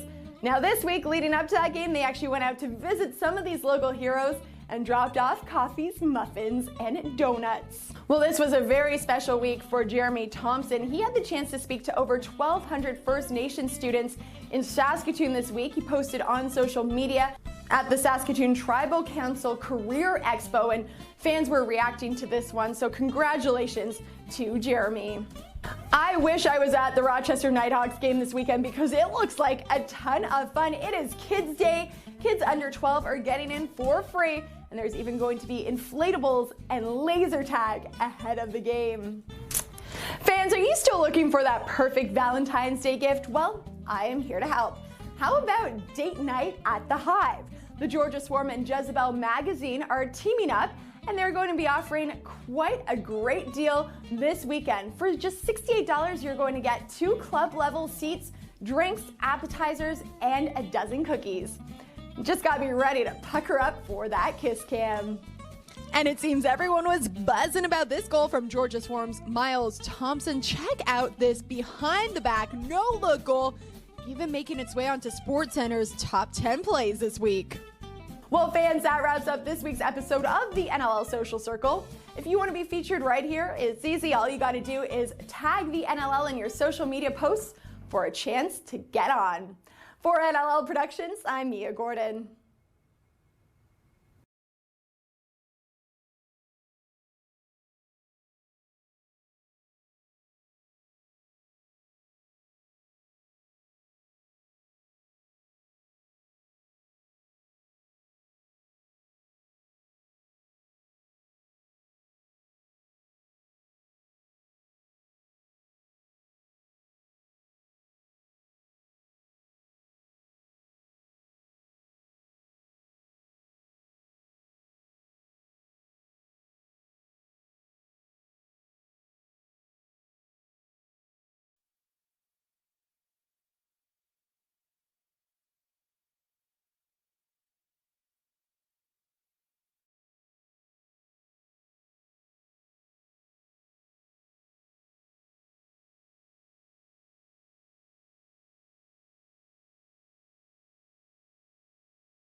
Tied with the New England Black Wolves at halftime at 8-all alongside Drew Peckoff. I'm Mark Zinno. Let's take a look at how we got to this score. It was a rough start early for Mike Poulin, who got beat several times on fairly easy shots. Very unexpected, but it was not a good night for him. No, and it's always tough when that first goal goes in. It's tough to kind of gain your footing. Then Brody McDonald comes in and steps up huge. After giving up 6 goals, Brody McDonald only gives up 2 the rest of the way, and he was the reason the Swarm were able to get out of a 4-goal deficit, Drew. Yeah, Brody moving really well. And I mentioned before, he's wearing different equipment, smaller equipment. I don't know if that's helping him or what, but he's looking fantastic out there, moving, seeing, and saving the ball. Swarm had 38 shots on Evan Kirk in the first half, just 33 for the New England Black Wolves. And I say just 33, but that's a lot of shots on both ends. The pace has been back and forth very fast. We talked about Sean Evans, 15 shots in the game so far, one player. Yeah, and that's one thing that I'm looking for New England in this half. If they want to be successful, is distribute a little bit more. 15 shots in a game is probably where you want to be as a good shooter, and he's got 15 and a half. If you look at a guy like Chad Culp, not known necessarily for scoring goals, but his shooting percentage is 26%. So, maybe give him the ball a little bit more. He's only got 1 shot. Pat Saunders, the same thing. Jordan McIntosh wins the faceoff there. McIntosh has now won 9 of 13 faceoffs in the game. And John Ranigan with another shot. He already has a goal in the game. And the rebound by the Swarm. Yeah, and it looked like he tried to take the exact same shot almost. And I think it got leveled as he was taking it, but gets up, hustles to the bench. 3 hat tricks so far in the game, 2 for the Black Wolves. Sean Evans and Kevin Crowley each with 3 beats, and Lyle Thompson with a hat trick for the Swarm as there's 4 seconds left to shoot. Jordan Hall looking inside, and it was a shot that made it to a net. And the Black Wolves get the rebound. Sheldon Burns sprints into the offensive zone and then pulls back and waits for his teammates. Ed Como's got to be very pleased that his team was tied at half in this game, considering the way the first quarter went. I would say, considering the way the first quarter went, he's definitely pleased, because it was not a great start, but it was especially the last 5 minutes were fantastic for the Swarm, where we made the comment that the Swarm had 7, I think, shots on net. 7 shots in the last 5 minutes compared to 1 for New England, so they certainly controlled the offensive flow in the final 5 minutes of the second quarter. Here's Jerome Thompson with a feed, a shot and a save by Evan Kirk from Miles Thompson. Oh, nice great check right there by Brian Cole. Sean Evans kind of got hit in the mouth. But Cole's got to get back. Kyle Buchanan gives it right back to Evans, and a save from Brody McDonald. And now we get an outlet pass to Chad Tutton with Ranigan trailing. Tutton looking, waiting, gives it to Shane Jackson. 20 left to shoot, and Jackson will wait for some personnel. Now sprinting towards the net for a low shot and a save by Evan Kirk, and picked up by Burns. And he is sprinting, or Thornburg rather, he is sprinting into the offensive zone. Maybe Cole with the shot to Sean Evans, giving him that check, is exactly what the Swarm needed to let him know, hey, we're not going to let you get 15 shots off in the second half. I think some of those shots are welcomed when they're from the outside, but obviously, not those crease ones that he's been taking. That was a beautiful move by Kevin Crowley. Shot went over the top of the crossbar, and the Swarm get the rebound, but that was a nice move by Kevin Crowley. He's had a couple nice moves this game. Here's Jerome Thompson. Stotts gives it over to Miles. Hall feeding inside to Stotts for a quick give-and-go shot that bounces and is wide of the net. Stott gets his own rebound, looks to the middle to Matisse. Matisse winds up and hits the post. On that very first pick that was made for Jerome Thompson, it looked like he was a little bit off sync with whoever was setting that pick, because I thought he was going to go underneath, and it looked like they would have had a pretty wide open scoring chance if he did. So again, I don't think the Swarm is necessarily clicking on all cylinders offensively right now. All 3 Thompson brothers on the floor with Hall and Stotts on the floor, with Hall and Matisse rather. And you're seeing not clicking, you're just seeing passes bounce off the boards. And outlet pass intercepted by Lyle Thompson. And he decides to slow things down, which at this juncture I think is a smart move. I mean, we mentioned there's been a lot of quick possessions, and you'd like to see them put an offensive possession together where they can get off a quality shot. And even there, just that ball getting picked off, although it's, was going to say it might lead to a scoring opportunity here, but another kind of, I'm not sure where that, if that was a missed pass or if that player stopped moving, but just got to be a little bit tighter on those possessions. Suddens waits for some teammates. And now gets it. And here's Buchanan with a low shot and a save from McDonald. It hits the netting, and the Black Wolves will get a fresh 30. And here's Evans. Here's Noble will D up on him, a feed in the middle, and a huge save by McDonald. McDonald using all that 6'8" frame there to stop that one.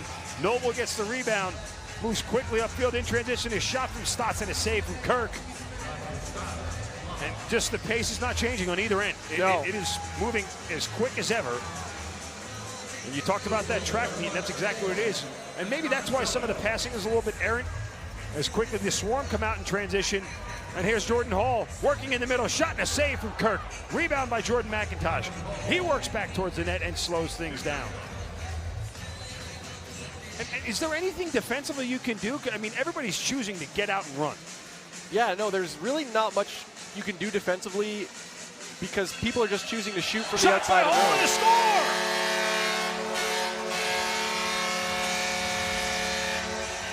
Jordan Hall gives the Swarm their first lead of the night.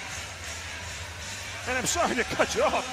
This wasn't, I mean, Kirk got a piece of it and it just trickled by him right through the legs. But a good low hard shot by Jordan Hall. Yeah, and you know what? That's another hitch move and another great shot where the defender is used as a screen. And I'm not sure if Kirk really saw that ball as it's coming to him. Jordan Hall leading the team in assists coming in tonight, just his 6th goal of the year. And the Swarm win the faceoff again. And here is Lyle Thompson with a shot as he's getting checked. And the Swarm were able to pick up the rebound in a fresh 30. Matisse gives it right back to Ranigan, who will sprint off the field. In the middle to Brian Cole, shot and a save from Kirk. He had a nice attempt right at the 5-hole. Yeah, I have no clue what happened to the New England defense, but they all moved up, and Brian Cole just gets in the middle. No one sees him. Looks like they were all looking at the change. And the fast-paced track meet style game continues. Here's Seth Oakes and a save from McDonald. Oakes gets his own rebound, gets checked as he tries to put another shot on net. Saunders picks up the loose ball.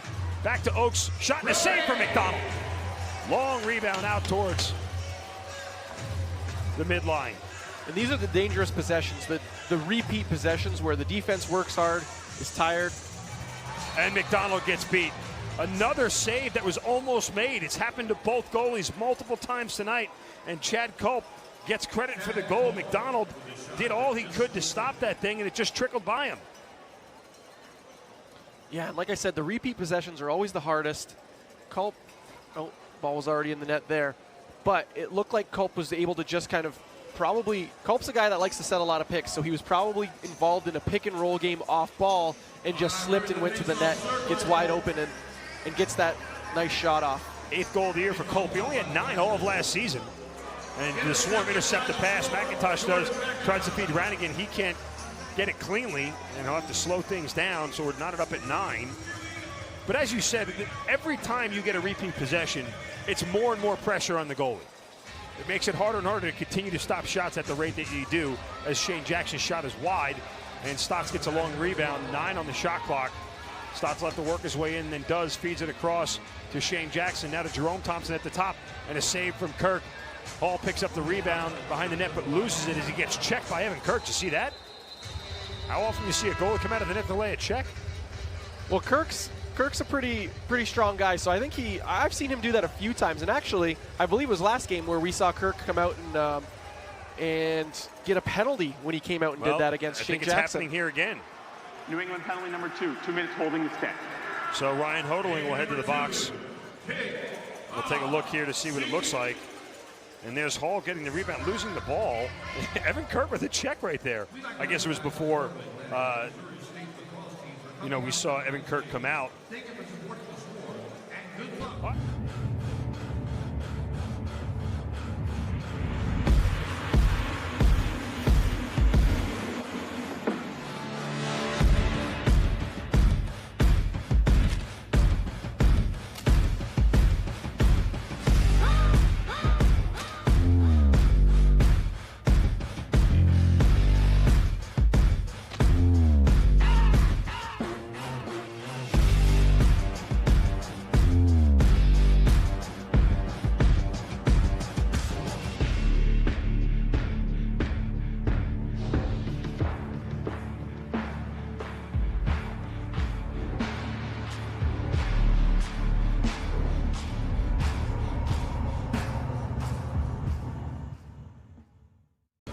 Tonight's game is brought to you in part by Sports Interaction, Canada's home for worldwide sports betting.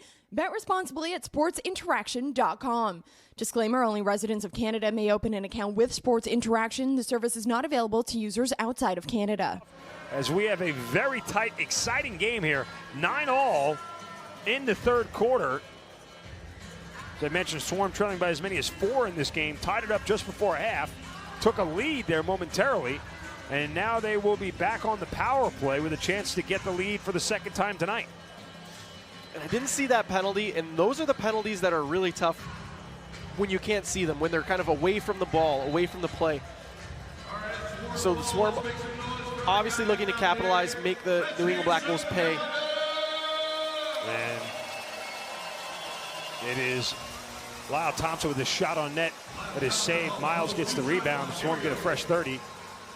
Jordan Hall flips it behind his head to Shane Jackson, and that did not go in. The net came off the moorings, but it did not go in as the officials signaled a fresh 30. And now New England will come out shorthanded. So the Black Wolves made an interesting adjustment on the penalty kill. To start the game, when Lyle scored that one goal, they were in a box formation. There they came out in a diamond formation to have that one player basically right on Lyle so he can't take that shot. I mean, he found a way to take it anyways, but they're looking to limit at that. And a shorthanded goal right there by Kevin Buchanan, and that is a dagger for the Swarm right there. Yeah, Swarm looking to capitalize on a power play, and then you just can't let that happen. Buchanan worked to still look. He's getting double teamed and splits the defenders and throws it on net, and Brody got beat. Yeah, that was a great shot. Low far side, kind of low knee level to hip level is kind of where you want to shoot the ball. If you're Ed Como and you're watching that whole thing go, you watch that tape again, the two Swarm defenders let him slide between the two of them. It's almost like the checking works against each other. And the Swarm trail 10-9, still on the power play here. They have over 60 seconds left as we approach a minute on the power play. Let's see if they can tie this up now.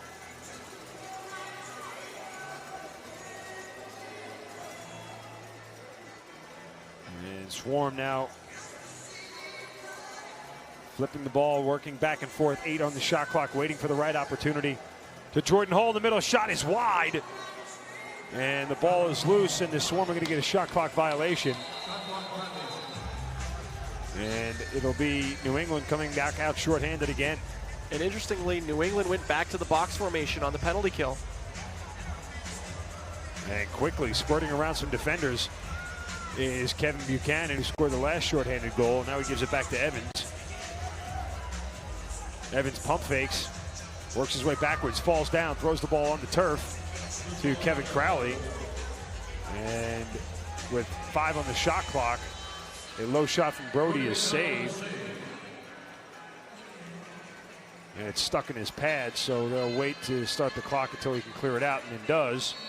And they do, and the Swarm have less than 10 seconds on the power play. Yeah, so here look for either a quick shot. No, it looks like they're going to hold it. Wait for that 5th player to come out and generate a chance right as he's coming out. Or just set up and just play straight up 5-on-5.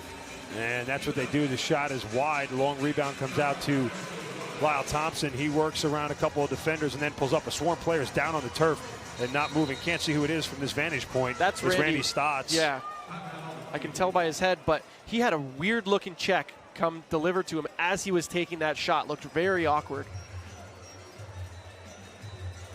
And trainers come out to check. Stotts was, kind of frozen there for a minute. Crouched over in a fetal position, so to speak. And Stotts walking off the field on his own power, which is a good sign. Maybe just got the wind knocked out of him. Yeah, either the wind or maybe a Charlie horse. As he was taking that last shot on net, one of the New England players was sliding from the top, but it wasn't a normal check, and it looked like he almost fell on Randy. I saw Stotts look back at the New England bench and mouth something on his way back to his own bench. I'm sure it wasn't a thank you or anything cordial. No, he's not afraid to tell him how he feels. So 4 seconds left in the shot clock for the Swarm. And a low shot saved by Evan Kirk. Yeah, wasted opportunity on the power play there as the Swarm actually end up trailing, not in the lead. And here comes New England back out on offense. Sheldon Burns on the side to Brody's right, dumps it behind the net. And working inside now is Saunders, and a save by Brody McDonald. A really nice play there by New England, and we've talked about it a few times, but you vacate your player in that low position so that that top player can kind of fake going over to the top and drive down low, where normally as a defensive player you think there's going to be support to help you. But when that low guy vacates, you kind of have to follow him and leaving him open lane to the net. And Shane Jackson can't corral that pass. Pops right out of his stick, and the Swarm turn it over.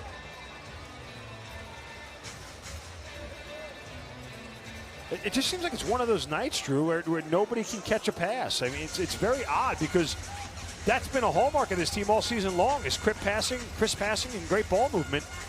As Seth Oakes sends a shot right on net that is saved by McDonald, and Ethan O'Connor gets a rebound. And a really nice look there at Brody as he's saving that shot. But yeah, the usually sure-handed Swarm, not the case tonight. No, and like I said, they're just not playing crisp like they normally do. And Brian Cole gets a pass right in front of the net, and we're going to get a penalty now on the New England Black Wolves. And it looked like as Cole was going to the net, he kind of got an arm draped over him, almost like would be defensive pass interference in football. We'll see what the officials call. Sheldon Burns looks like he's going to head to the sin bin.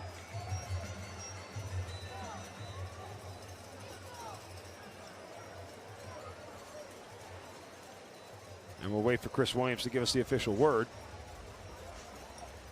So this New England penalty, number 71, 2 minutes, holding.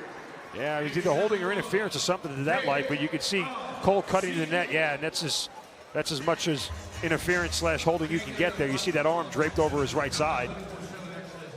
Yeah, using that arm to kind of help swing him around to try and get that stick check.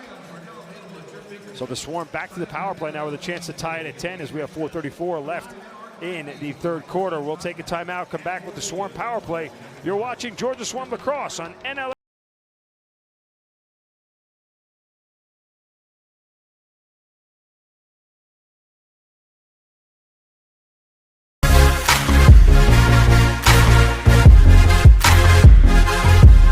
That's impossible.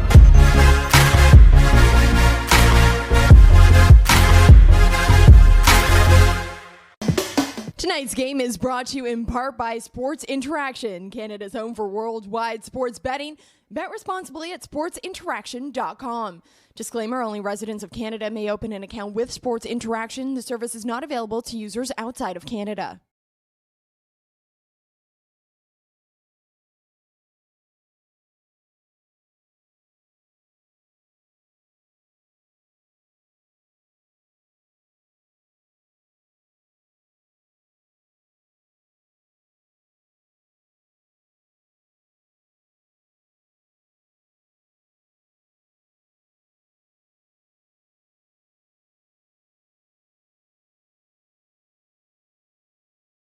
Here at Harris Cherokee Casino Field and the Infinite Energy Arena alongside Drew Petkoff. I'm Mark Zinno. Swarm heading to the power play with 4.5 minutes left in the third quarter. Trying to tie this thing up at 10. And the unofficial shot clock, or the unofficial shot counter, if you will, has the Swarm with 53 shots on net so far tonight. Make that 54 right there as Kirk comes up with a save. And a score from Miles Thompson.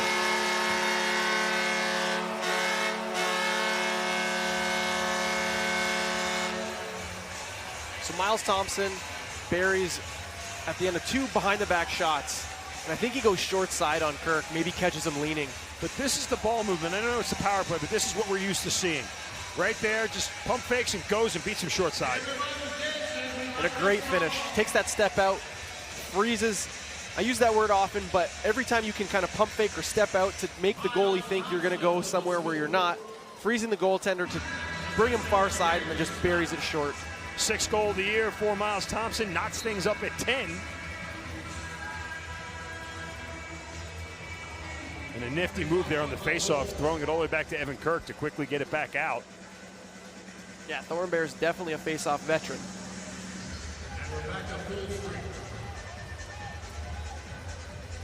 And here's Kevin Crowley over to Evans.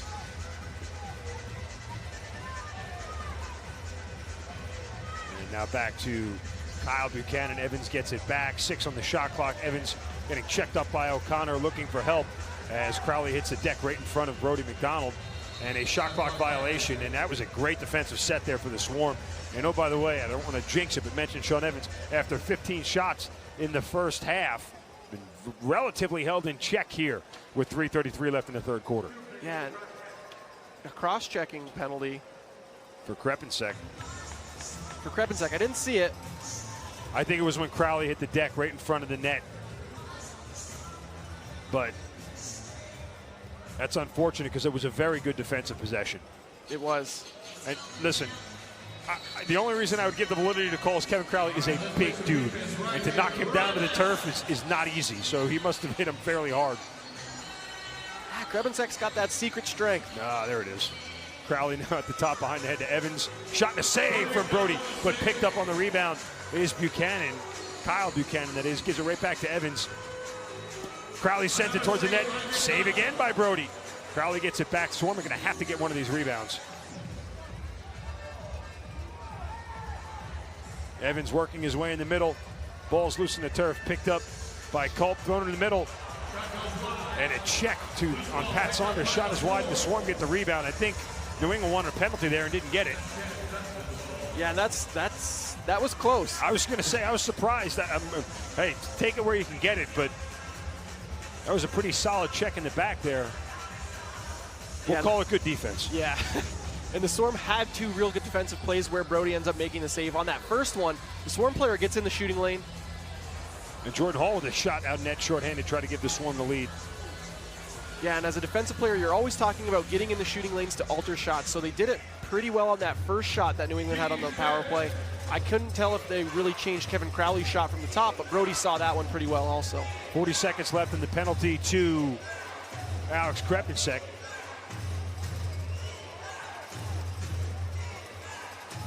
And now you watch the Black Wolves working around. The shot deflects off Noble, who sprints out, trying to pick up the loose ball, and does. Noble now wisely pulling things back up and is going to let the last 20 seconds of this power play for the Black Wolves expire. I don't know if you can see this on camera, but you see Sean Evans cherry picking. Goal hanging, essentially. Right there, if you look at the top of the screen. While the rest of his team is in the defensive zone, Evans is hanging back, and of course Ethan O'Connor has to stand there right with him. That's not something you see. I mean, how often do you see that? From Evans, I see that somewhat often, but I meant in general, but outside of Evans, yes. I would say that there is a little bit of strategy there to kind of pull one of the defensive players with you, and if not, then you're only playing 4-on-4, and if you get the ball, then you have a breakaway where you have Sean Evans wide open in front of the net, which is exactly what you want in a possession. So I would say there's definitely strategy involved in it. Swarm kill the penalty as we are even strength, approaching a minute left in the third. And Brody McDonald comes up with a big save on the shot from Evans. That big body got down to the ground quick. Maybe Brody should wear the wrong pads more often. It's been working really well. Yeah, he looks fantastic out there. And Shane Jackson tried to squeeze between 2 defenders on a great pass. Didn't happen. Hall picks up the ball. As we have 45 seconds left in the third quarter, 14 on the shot clock. Here's Jerome Thompson having to circle back. And that was not a good pass. No, he had some pressure on his hands. Just kind of pulls it a little bit high. Throws it into the net, and so New England comes back out. Under 30 in the quarter, 15 to shoot for New England. Chad Culp working around some defenders, flips it back. And then Noble checking up on, it looks like Kyle Buchanan from the distance. And another save from McDonald.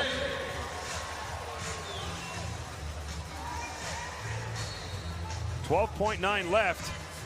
Here's Brian Cole. Shot clock is off. Brody's Cole heading comes to the around bench. a screen shot and a save from Kirk. As we, wow. Brody had to sprint back, as you saw him diving towards the net. That was a risky play right there. Does not hurt the Swarm. And we close the third quarter tied at 10. We'll take a timeout with the final 15 minutes. You're watching Georgia Swarm Lacrosse on NLLTV.com.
Digby on the take, scores! Now back over to Dane Smith with a shot. Hit the goal post inside, he scores! Afraid you might miss out on the big stories from your favorite team? Well, not to fear, the NLL newsletter is here. All you have to do is subscribe to the new NLL newsletter, and you'll get weekly updates from everything that is happening around the league. What are you waiting for? Subscribe today.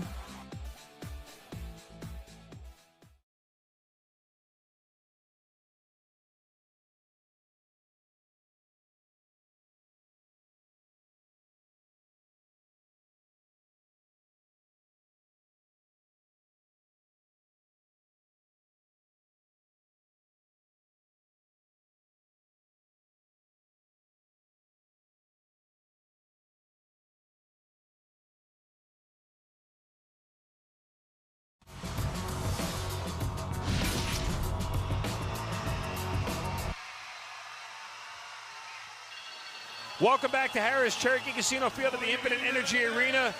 If the last 15 minutes are anything like the first 45, we're in for a heck of a show as Georgia and New England knotted up at 10.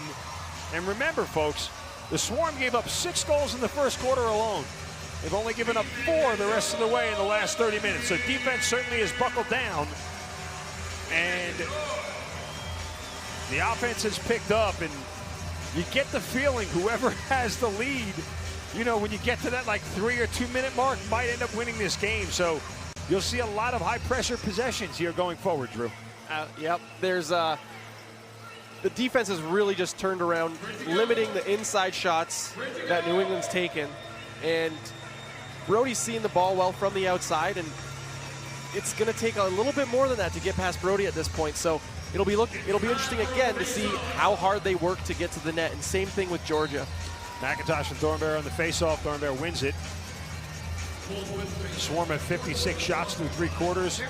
New England just 46. And I say just 46 very lightly. 20 seconds left to shoot now for New England. Saunders with a shot that is wide. Long rebound comes out to Evans.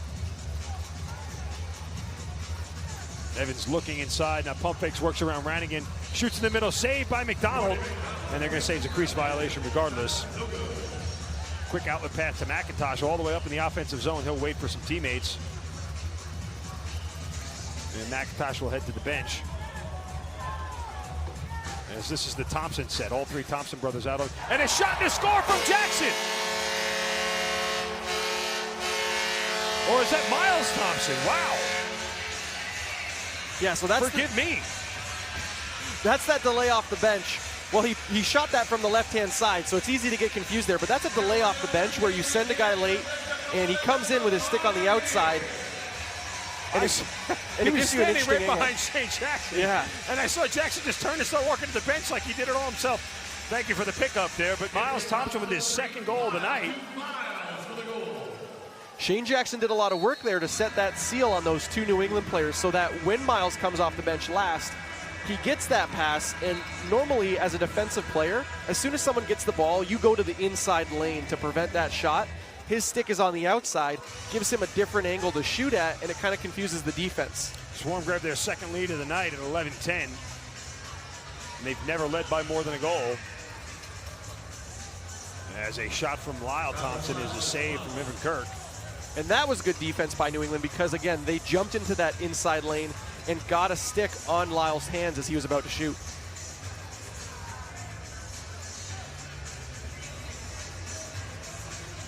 .15 left to shoot for the Black Wolves. There's Kevin Buchanan trying to come around the screen. Shot was deflected wide, picked up by Mitch Belisle. And here comes the outlet pass to Lyle Thompson working into the offensive zone. Crossover to Shane Jackson. He pulls back. And it's the 3 Thompson brothers along with Hall and Matisse. Hall working to the middle. Shot that is deflected wide and picked up by Jerome. Now Lyle gets it. And a save right there from Kirk. Kyle Matisse trying to pick up the loose ball and does, and he gets checked hard into the boards and then throws it back towards the middle, and there is Chad Tutton. Matisse is just a great, like, dirty work kind of player. Yeah, he's been phenomenal tonight, phenomenal all season, really, at just kind of grinding. Jordan Hall trying to split two defenders, gets the ball knocked from his stick. It's on the turf and picked up once again by Hall as there's 7 left to shoot. And Shane Jackson's shot gets deflected. Jordan Hall gets it back. 3 on the shot clock. Matisse winds up, pumps, and that shot is deflected. Right into Bill O'Brien's stick. Yeah, that's unfortunate.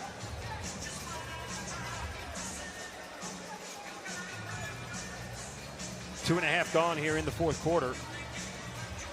11-10 lead for the Swarm. Crowley with a shot that is wide of the net, picked up by Buchanan. Crowley gets it right back, jumps in the middle. Brody stands tall and makes the save. And now Brian Cole outlet all alone. Cole sprinting up to the net, shot over the net and wide. Cole's had a few goals this season. Kind of uncharacteristic again of him to kind of miss the net there. It sounds easy to say you got to put that shot on net, but you know a defender's bearing down on you, and not as easy as you'd think, but it's, you know, those are golden scoring opportunities you can't afford to not at least put on goal. Yeah, and I mean, he scored more goals this year than I've scored in my career, I'm pretty sure, so. And McDonald with a long pose after he saved that ball. That wasn't sure if he had it. And Storos walking up into the offensive zone. Feeds it over to Miles. Miles pump fakes, shot, save from Kirk, and picked up by New England. And Brett Manny sprinting forward.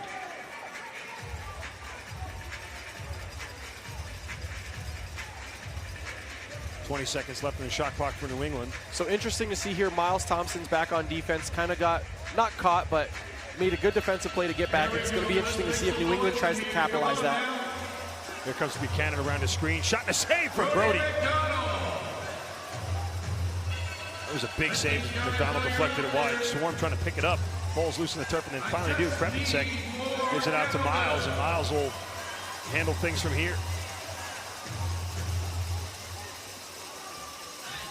Coming up on 10.5 left in the final quarter. Miles flips it back to his brother. Lyle pump fakes, then comes back. Sends it across to Jerome. Jerome looking inside, working around the screen, working, still moving.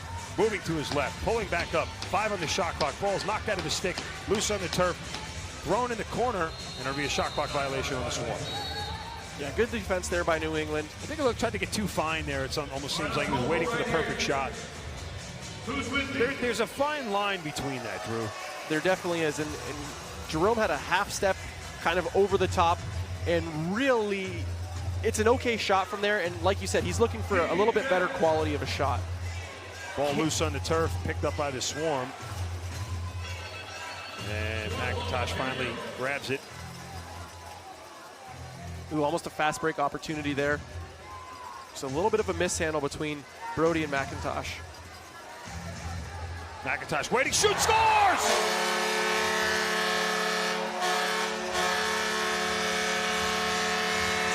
Jordy Mack with the hat trick. He loves that shot, that kind of high shot from just to the left of the middle, and that's kind of the shot that he works on the most in warm-ups and in practice. So you really can't give him time because he was looking to dish that, and then New England had just given him so much time and room. And Brett Manny tried to get in his face a little bit afterwards, but McIntosh with the last laugh. The Swarm have their largest lead of the night at 2. Don't usually hear that. Well, and it just seems like a mountain to climb right now because after the way things have gone, the Swarm get a break here off the faceoff as John Rannigan working in the corner and rolls it out to a Ethan O'Connor waiting near midfield, and now the offense will get on the field. That was a big faceoff win there. And a score! Shane Jackson! I was just about to say that's a huge face-off win and a great play by Rannigan, who's coming down on his offside. Kind of wants to pass the ball across, kind of has a shot on net, pulls the ball out, makes a smart outlet pass, and the Swarm get a great opportunity while catching the Black Wolves sleeping on a change. It is a 4-goal run for the Swarm. They trail 10-9, now up by 3 with 9:12 left. That was a real team effort. Everybody on the Swarm kind of was involved in that. Great face-off win, great play by Rannigan. Smart play to give and go with Jackson and whoever it was that got the assist. And here's Hodling working through some Swarm defenders. And Thornberry right there on the faceoff threw it back, and it actually got into the stick of a Swarm player and was checked away. It was kind of a dangerous set of circumstances as Crowley's shot is low and wide and picked up by Saunders near midfield. Dumps it right back into Evans. He tries to chip in the middle, and a behind-the-head shot that goes in from Buchanan. Kyle Buchanan with a nifty goal. Yeah, and on his offside, too. And you know that New England needed that to stop the bleeding. Look at that. Ball pops up in the air, and a fancy behind-the-head shot, and it bounces, and Brody never saw it until it was behind him. No. Let's take a look. Woo. Really well placed. That's a really tough shot on your offside, to catch that ball and then be able to twist. I mean, it's almost the only shot you have, but at the same time, to be able to place that, again, that hip area, really, really good shot. And Connor Sellers taking the faceoff and won by the Swarm. And you get the feeling faceoffs are just so huge right now. As I just mentioned, Thornberry on that last possession almost lost it, and it turned into a goal for New England, and the Swarm win the faceoff here. Jerome with a shot and a save by Evan Kirk. That was a big-time shot from Jerome Thompson. Yeah, great save. I mean, it's just you start to get the sense in this game that every rebound or every mistake like that where the pass is off the mark and picked up by the other team could be monumental. Because the momentum has gone back and forth so many times. And a shot off the crossbar from Lyle Thompson. Sheldon Burns gets the rebound, sprints into the offensive zone. Got a trailer on the other side, shoots and scores. Is that Evans? I believe so. Yep, Sean Evans with his fourth. And that was just a transition goal right there, Drew, as Evans came off the bench and was the only guy trailing. Yeah, and it's interesting how that play developed. We have a missed opportunity by the Swarm where they beat the New England Black Wolves on offense, and unfortunately it leads to a transition opportunity because whoever on the Black Wolves was supposed to be covering Lyle was kind of behind the play. It allows them to jump back out in transition. We call that almost reverse transition, but unfortunate circumstances there for the Swarm. So New England has crawled back into it one. We'll catch our break and take a timeout, some extracurricular activity, plenty of excitement. You're watching Georgia Swarm Lacrosse on NLLTV.com. Two teammates, two brothers going head-to-head in this edition of Versus. Let's see the first goal. You all know this one. Jerome Thompson takes it down the right-hand side, cuts inside, fires the behind-the-back shot past Tyler Carlson. One more look at it. That has been our champion for the past 4 weeks. But finally, I think we may have a play that takes him down. Here it is. Miles Thompson, the behind-the-back shot, top corner on Dylan Ward. Another look there. Wow, the shot had eyes. Finally, one play that may take down Jerome Thompson. Who have you got, Jerome? Or do you have Miles, fans? You can head to Twitter right now to cast your vote.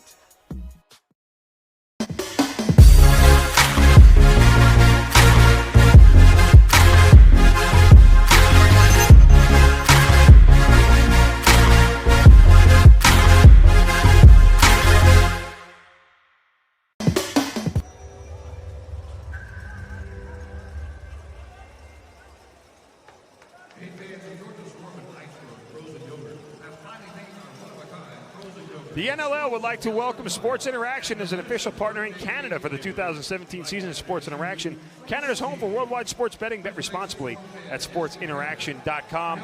You know, the NLL as a league sells excitement and fast pace, and this is everything that you want from an NLL game tonight here at the Infinite Energy Arena in Harris Cherokee Casino Field. And it's been back and forth nonstop since the outset. Largest lead for New England was at 4. Largest lead for Georgia was at 3, and it's been tight ever since as we are almost halfway through the final frame here. And the Swarm clinging to a 1-goal lead. Jordan Hall over to Matisse, and they can't connect. And it's mistakes like that in this kind of game that are going to kill you. And here's Derek Suddens sending it across to a sure-handed teammate. And New England halfway through this possession. Evans flips it on the side to Crowley. Evans gets it back. Throws it behind his head to Buchanan. He shoots and scores. Wow. That was pitcher perfect. That was a really nice pass by Evans. Kevin Buchanan, the beneficiary of an excellent pass behind the head from Sean Evans, and dumps it right in. Brody almost saved that. It caught the back. You see that? It caught the back of his jersey and almost stayed in. Look at that.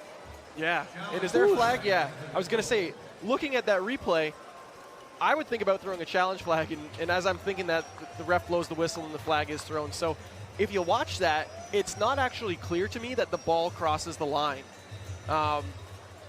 He could be challenging his foot, but it looked to me like his feet were far away. But if you see that ball, it goes through the legs, hits the top crossbar, and as it bounces down, I don't think it actually, you don't see the ball cross the line. At least I didn't from those replays that we saw. Well, Chris Williams will head to the monitor. He's behind the glass there now looking at it on replay, and we'll see what we can get here from our camera crew. And this is big because it ties things up at 13. Definitely. And I was kind of thinking that as the play developed, I heard them call a goal, I saw them call a goal, but I didn't see the mesh move, and I didn't see the ball bounce clearly across the line. So that's, in my opinion, what this challenge is about. And see Evans now throws it into Crowley, and this is where it gets really fancy. Crowley flips it back to him. Evans spins, throws it behind his head as Buchanan cuts across. And you see see it hit the back of Brody's jersey, then the top of the crossbar there. And where does it bounce? That looks over to me. I don't know what the overhead angle shows, but I think you're right as far as it hitting the crossbar after it bounced. Here we go. Hopefully we can tell from this angle if there's that separation between the ball and the goal line. His feet are certainly clear. There it's in the back of Brody's jersey. I mean, it's half on the white, half off. Yeah, like it hits the crossbar here, and you can see it touch the mesh, but again, I'm not convinced like that it actually goes over the line. So here goes down, comes up, hits the bar. Yeah, I don't see the mesh move. And there it bounces, I think. When is it on the ground, though, Yeah. is the real question. That's hard to discern from that angle. I mean, again, I don't see the mesh move. That's in Brody's jersey, clearly. Now, just like they say in the NFL, it has to be conclusive evidence to overturn the call on the field. And actually, this angle might be more conclusive than the overhead. Yeah, because you can see it bounce, hit the bottom, and I mean, there it looks in behind the white line. This may not be conclusive enough to overturn, or they may say it didn't go in. I mean, who knows? We'll see what Chris Williams says. Conclusive evidence. We got a good goal. So we are tied at 13. And I think it's just like you're talking about from that last angle. It looks like there's some separation between the ball and the goal line, but from that overhead angle, it doesn't look like that looks like no goal. So I think you're right. It's that kind of inconclusiveness because of those two different angles. Well, the New England Black Wolves' big three have done it tonight. Sean Evans has 4, Kevin Crowley and Kevin Buchanan both have 3. And that is 10 of the 13 goals for New England. 2 hat tricks for the Swarm. Both Jordan McIntosh and Lyle Thompson have 3, and a pair from Miles Thompson. For Georgia, as we come up on 7 minutes left, and New England wins the faceoff, and the Swarm 3-goal lead gone in less than like 3 minutes. Yeah, and really unfortunate plays that led to it. Like I said, the Miles or the Lyle Thompson play where he kind of beats the defenders, and because of that. And now Crowley scores again, and New England has the lead. Crowley again using his big body. Let's take a look at the replay. Using his big body, just gets underneath and.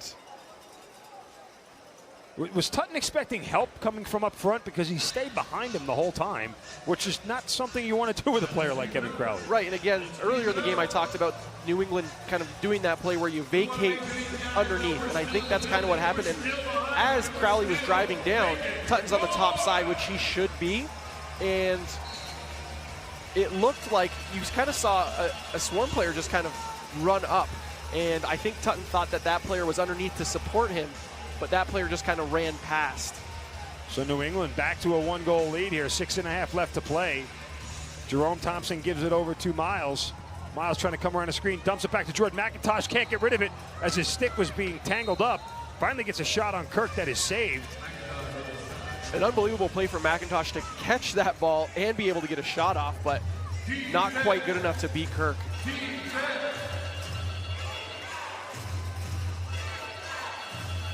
Swarm need a defensive stop here, understatement of the night, but here is Kevin Buchanan with a shot deflected by Brody, and the rebound goes to New England as it's being fought for on the turf. That's Pat Saunders. Him and Krepensek fighting for it in the corner, and this will be huge if the Swarm can come up with it, as there is a big scrum against the boards and then finally picked up by Georgia as Krepensek comes out sprinting right over midfield. And on that offensive set, again, Evans had the ball, and if you looked at it, New England had vacated that right-hand side. I'll look to see that on the next possession. Miles Thompson with a laser that Kirk deflects wide. And two Swarm players check up against, it looks like Brett Manny, totaling rather.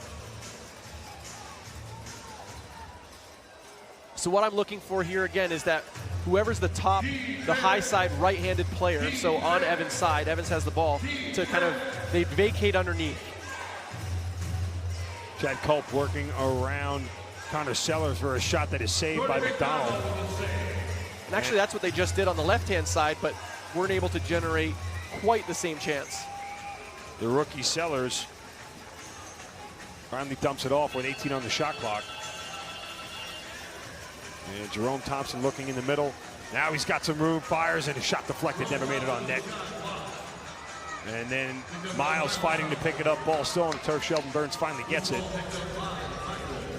It's really important for Miles to fight for that ball too, because we had some Swarm players changing, and he needs to fight for that ball to get those Swarm players back on defense. So great second effort for Miles. He didn't pick up the ball, but still a really good play to allow the Swarm defense to get up there. Under 4.5 left to play, and a 1-goal lead for the Black Wolves. Here is Kyle Buchanan, or Kevin Buchanan rather. Now gives it back to Kevin Crowley, and he scores! Oh, did Brody get beat with just 1 second left on the shot clock? I think Crowley was just trying to throw it on net. That looked like a designed play. It was a really nice shot by Crowley. But if you watch, Crowley's going to come on his off wing around that top pick, basically. So Saunders is kind of setting a pick on Krepensek that as Crowley catches the ball, he's going to try and use that to create separation, and takes a great shot on the run from his offside and goes top short side. And it's back to a 2-goal lead.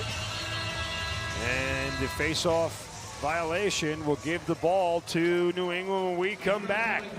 Swarm have some work to do.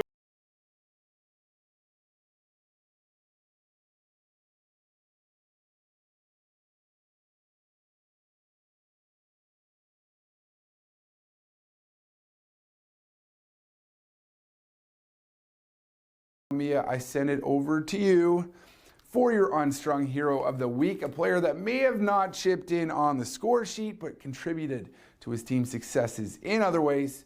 So, who have you got? Well, he did have 1 goal in the night on the score sheet, but he contributed in so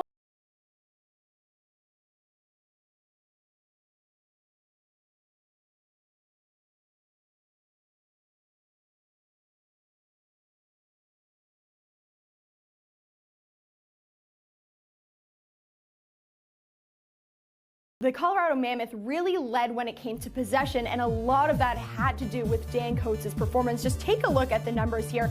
He won 13 out of 20 faceoffs. That means that he won 65% of the faceoffs, really giving Colorado the ball from the get-go.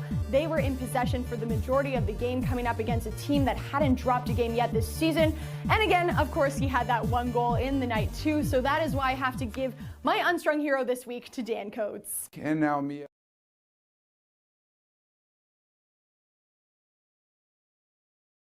Defensive breakdowns.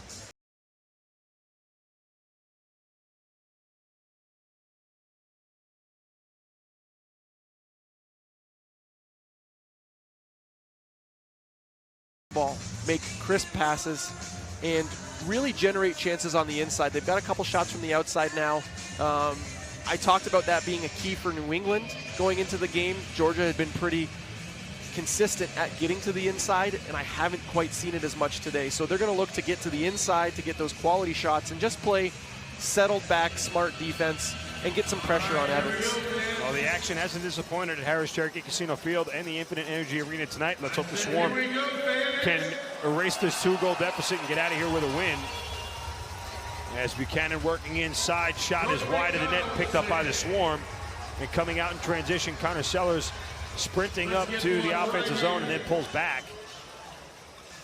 That's another possession of the Black Wolves where they take that guy with no support underneath, fake high and go low. Jordan Hall working in the middle, shoots and scores!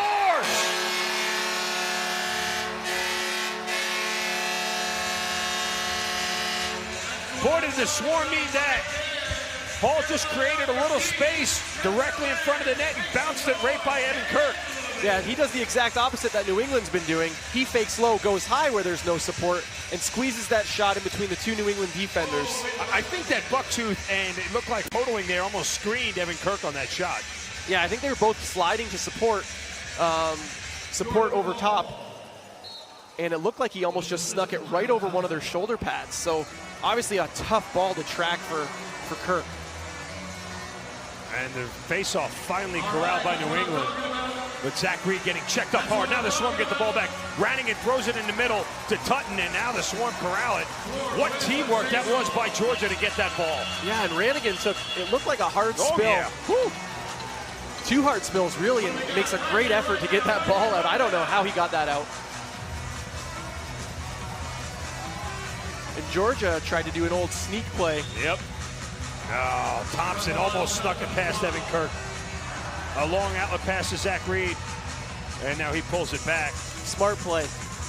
That's the kind of possession where you go down, you take a shot because you have, you're 50-50 with that defender, but if you miss that and the ball goes the other way, that's obviously real big trouble in a 1-goal game. So smart play to pull that ball out. A really hard pick there. 150 seconds left to play as McDonald makes a save on the bounce shot, and it's picked up by the Swarm. Coming out in transition. Here's Sellers all alone, working down the side. Oh, you saw everyone was feeling it right there, Drew. You thought he was going to let that one fly. Yeah, the crowd was definitely feeling it, but again, it's one of those things where it's not a great opportunity. So he makes the smart play, pulls the ball out, gives it to the offensive players to really work their magic. Now here's Lyle Thompson, and he gets held by Manny for a second there. Could have been a penalty.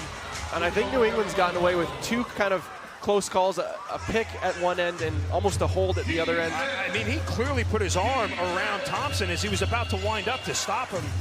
I thought New England got away with one there, Drew. Yeah, it's tough. I mean, there's 2 minutes left in the game. It's kind of the time where you say the ref's going to put away his whistle and let a lot of things go, and New England takes a little bit of liberty there. Save from McDonald, a huge one. And the Swarm get the rebound as Storos feeds it over to Sellers. Under 90 seconds left. Here's Ethan O'Connor working inside. Flips it back to Hall, shoots and scores!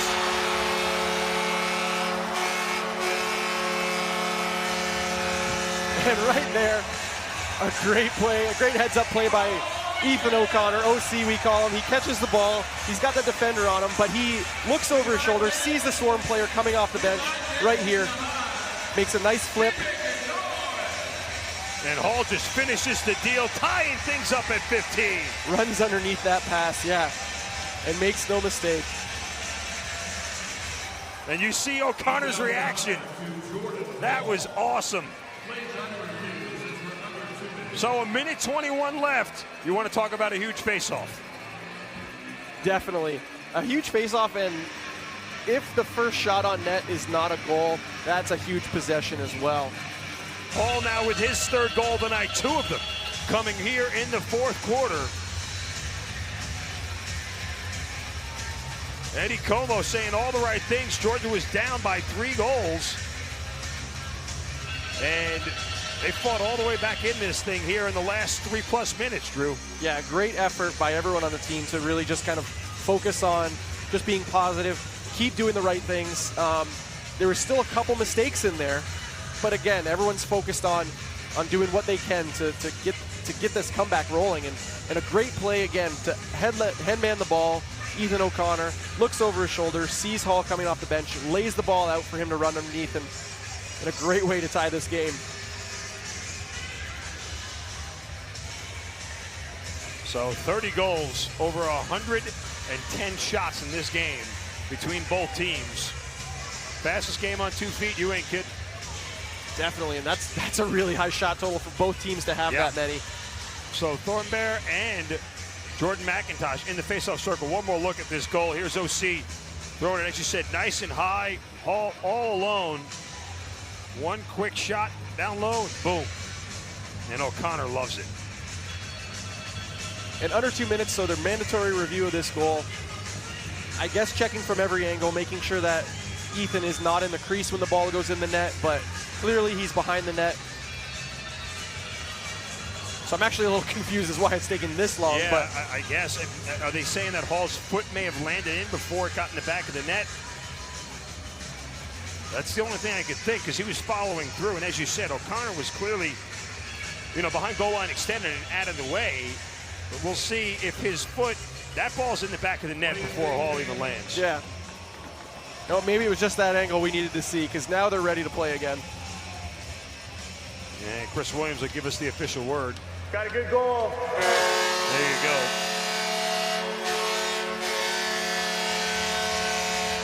I'm sure all the players appreciated the extra minute or two of breathing, and this face-off is critical.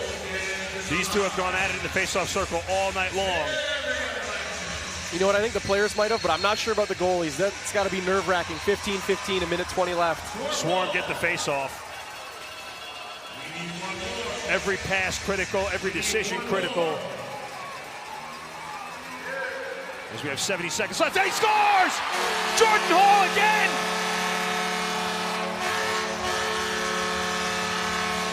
In a key defensive breakdown, there was a player on Georgia open on each side of the crease. I'm not sure exactly how that happened. But Jordan Hall was open as a left-handed shooter, and there was a right-handed shooter also kind of going low and behind the net. Lyle Thompson just sees him standing there. And as you said, a total defensive breakdown by New England. But you can see Thompson surveying the field, and a quick snap pass right to Hall, and Kirk's going, what am I supposed to do? Yeah, there was a player down for New England. I'm not sure exactly what happened, how he got knocked down, but that might have been why there was one player wide open, and I think that caused, who was it on? It looked like it was Zach Reed standing right next to the net. There's Sheldon Burns down. It was Zach Reed right next to him. Sheldon Burns was down in the middle of the field, and you could see Zach Reed throw his hands up as if, what happened? Because there's 2-on-1 right there. Yeah. And Lyle Thompson had to be, both of them, as you said, Reed stayed with, that looked like it was Ethan O'Connor, or Chad Tutton rather, and so the pass went to Hall, and that's a good goal. And you can see Burns right there towards the top of your screen, 71, down on a knee. Yeah, there he is down. Oh, and that was Jerome Thompson coming across from the top left-hand side, exactly where he went down. So Jordan Hall with 3 goals in the last 4 minutes. Not bad. Good goal. I think it's safe to say that the Arladas and Coach Como made the right move in acquiring him in the offseason. He had a lot of draft picks to get him, but at this point, the returns have been fantastic. Yeah, there's John Arlada does quite a little bit of, I'll call it engineering to get the players that he wants, and obviously a fantastic pickup. Now you can't have a defensive lapse on your end. And look at McIntosh winning that faceoff. That was huge. Under a minute left. Now what's the challenge here to be between being aggressive and smart, Drew? Yep. Here's Lyle Thompson working towards the middle. Shoots, he scores! That might be the dagger. I think so, and again, and he's really intense. He's really pumped up about that goal. But again, the low player faking high and getting underneath. That's really That's the number one thing that you cannot do as a defensive player, because then you're getting beat on a direct line towards the net. And I think that defensive player was just thinking a bit too aggressively, I need to get this ball back. And here's the review. Thompson takes off in the air, ball in the back of the cage. I can't tell from that angle if his foot is down yet. Zach Reed is blocking it. We'll have to look at the high angle here for a minute. I mean, boy, did he get up there nice and high. You can see his foot is clearly behind the crease. He's up. Ball's in the back of the cage right there. Yeah, I think he's I don't up. think he's landed yet. No. But I don't know if we're going to get a conclusive shot at this. Because Zach Reed clearly blocking his foot. You can't even tell. The official wearing 79 right there has a better view than we do. Yeah, he does. So if he didn't say he was down, then there may not be enough. There we're going to get a great look. This is a great shot by our camera crew. Now we'll be able to tell. Airborne.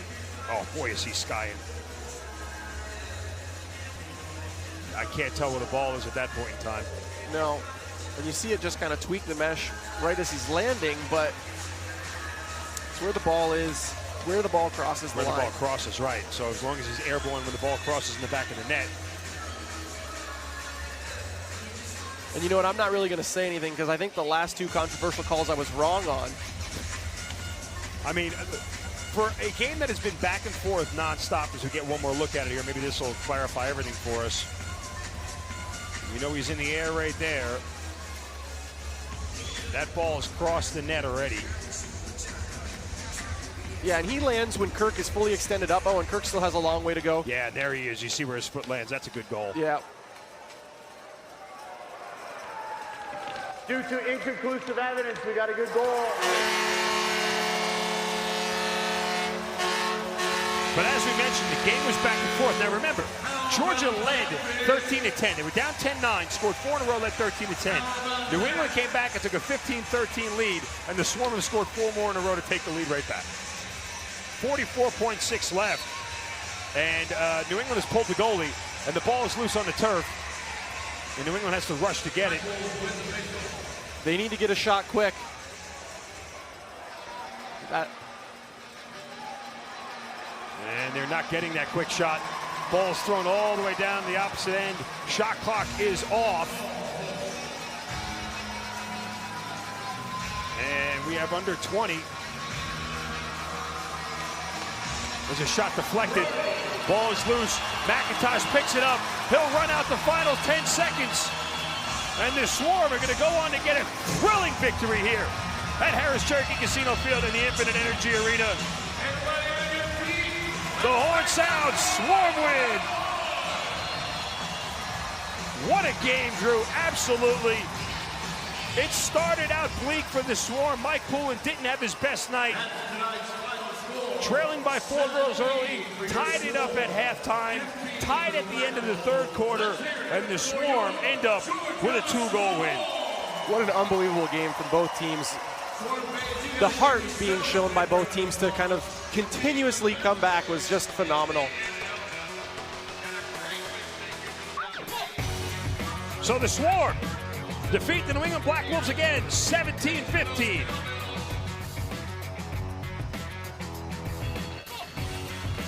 I want to remind everybody, don't miss your chance to see all the action live this season on NLLTV.com. Sign up for the NLL Pass to watch all games of your favorite team. Plus, you'll get content, highlights, interviews, and more. It was just an incredible night tonight here at the Hive. Great fan base, great crowd, and they were not disappointed by this performance. No, what a game, what a value tonight. Just unbelievable performance by both teams, and so many players working their butts off to kind of make that just an unbelievable, unbelievable game. Your final, the Swarm 17, the Black Wolves 15 for Drew Petkoff and the rest of our crew here at the Hive. I'm Mark Zinno. You're watching Georgia Swarm Lacrosse on NLLTV.com.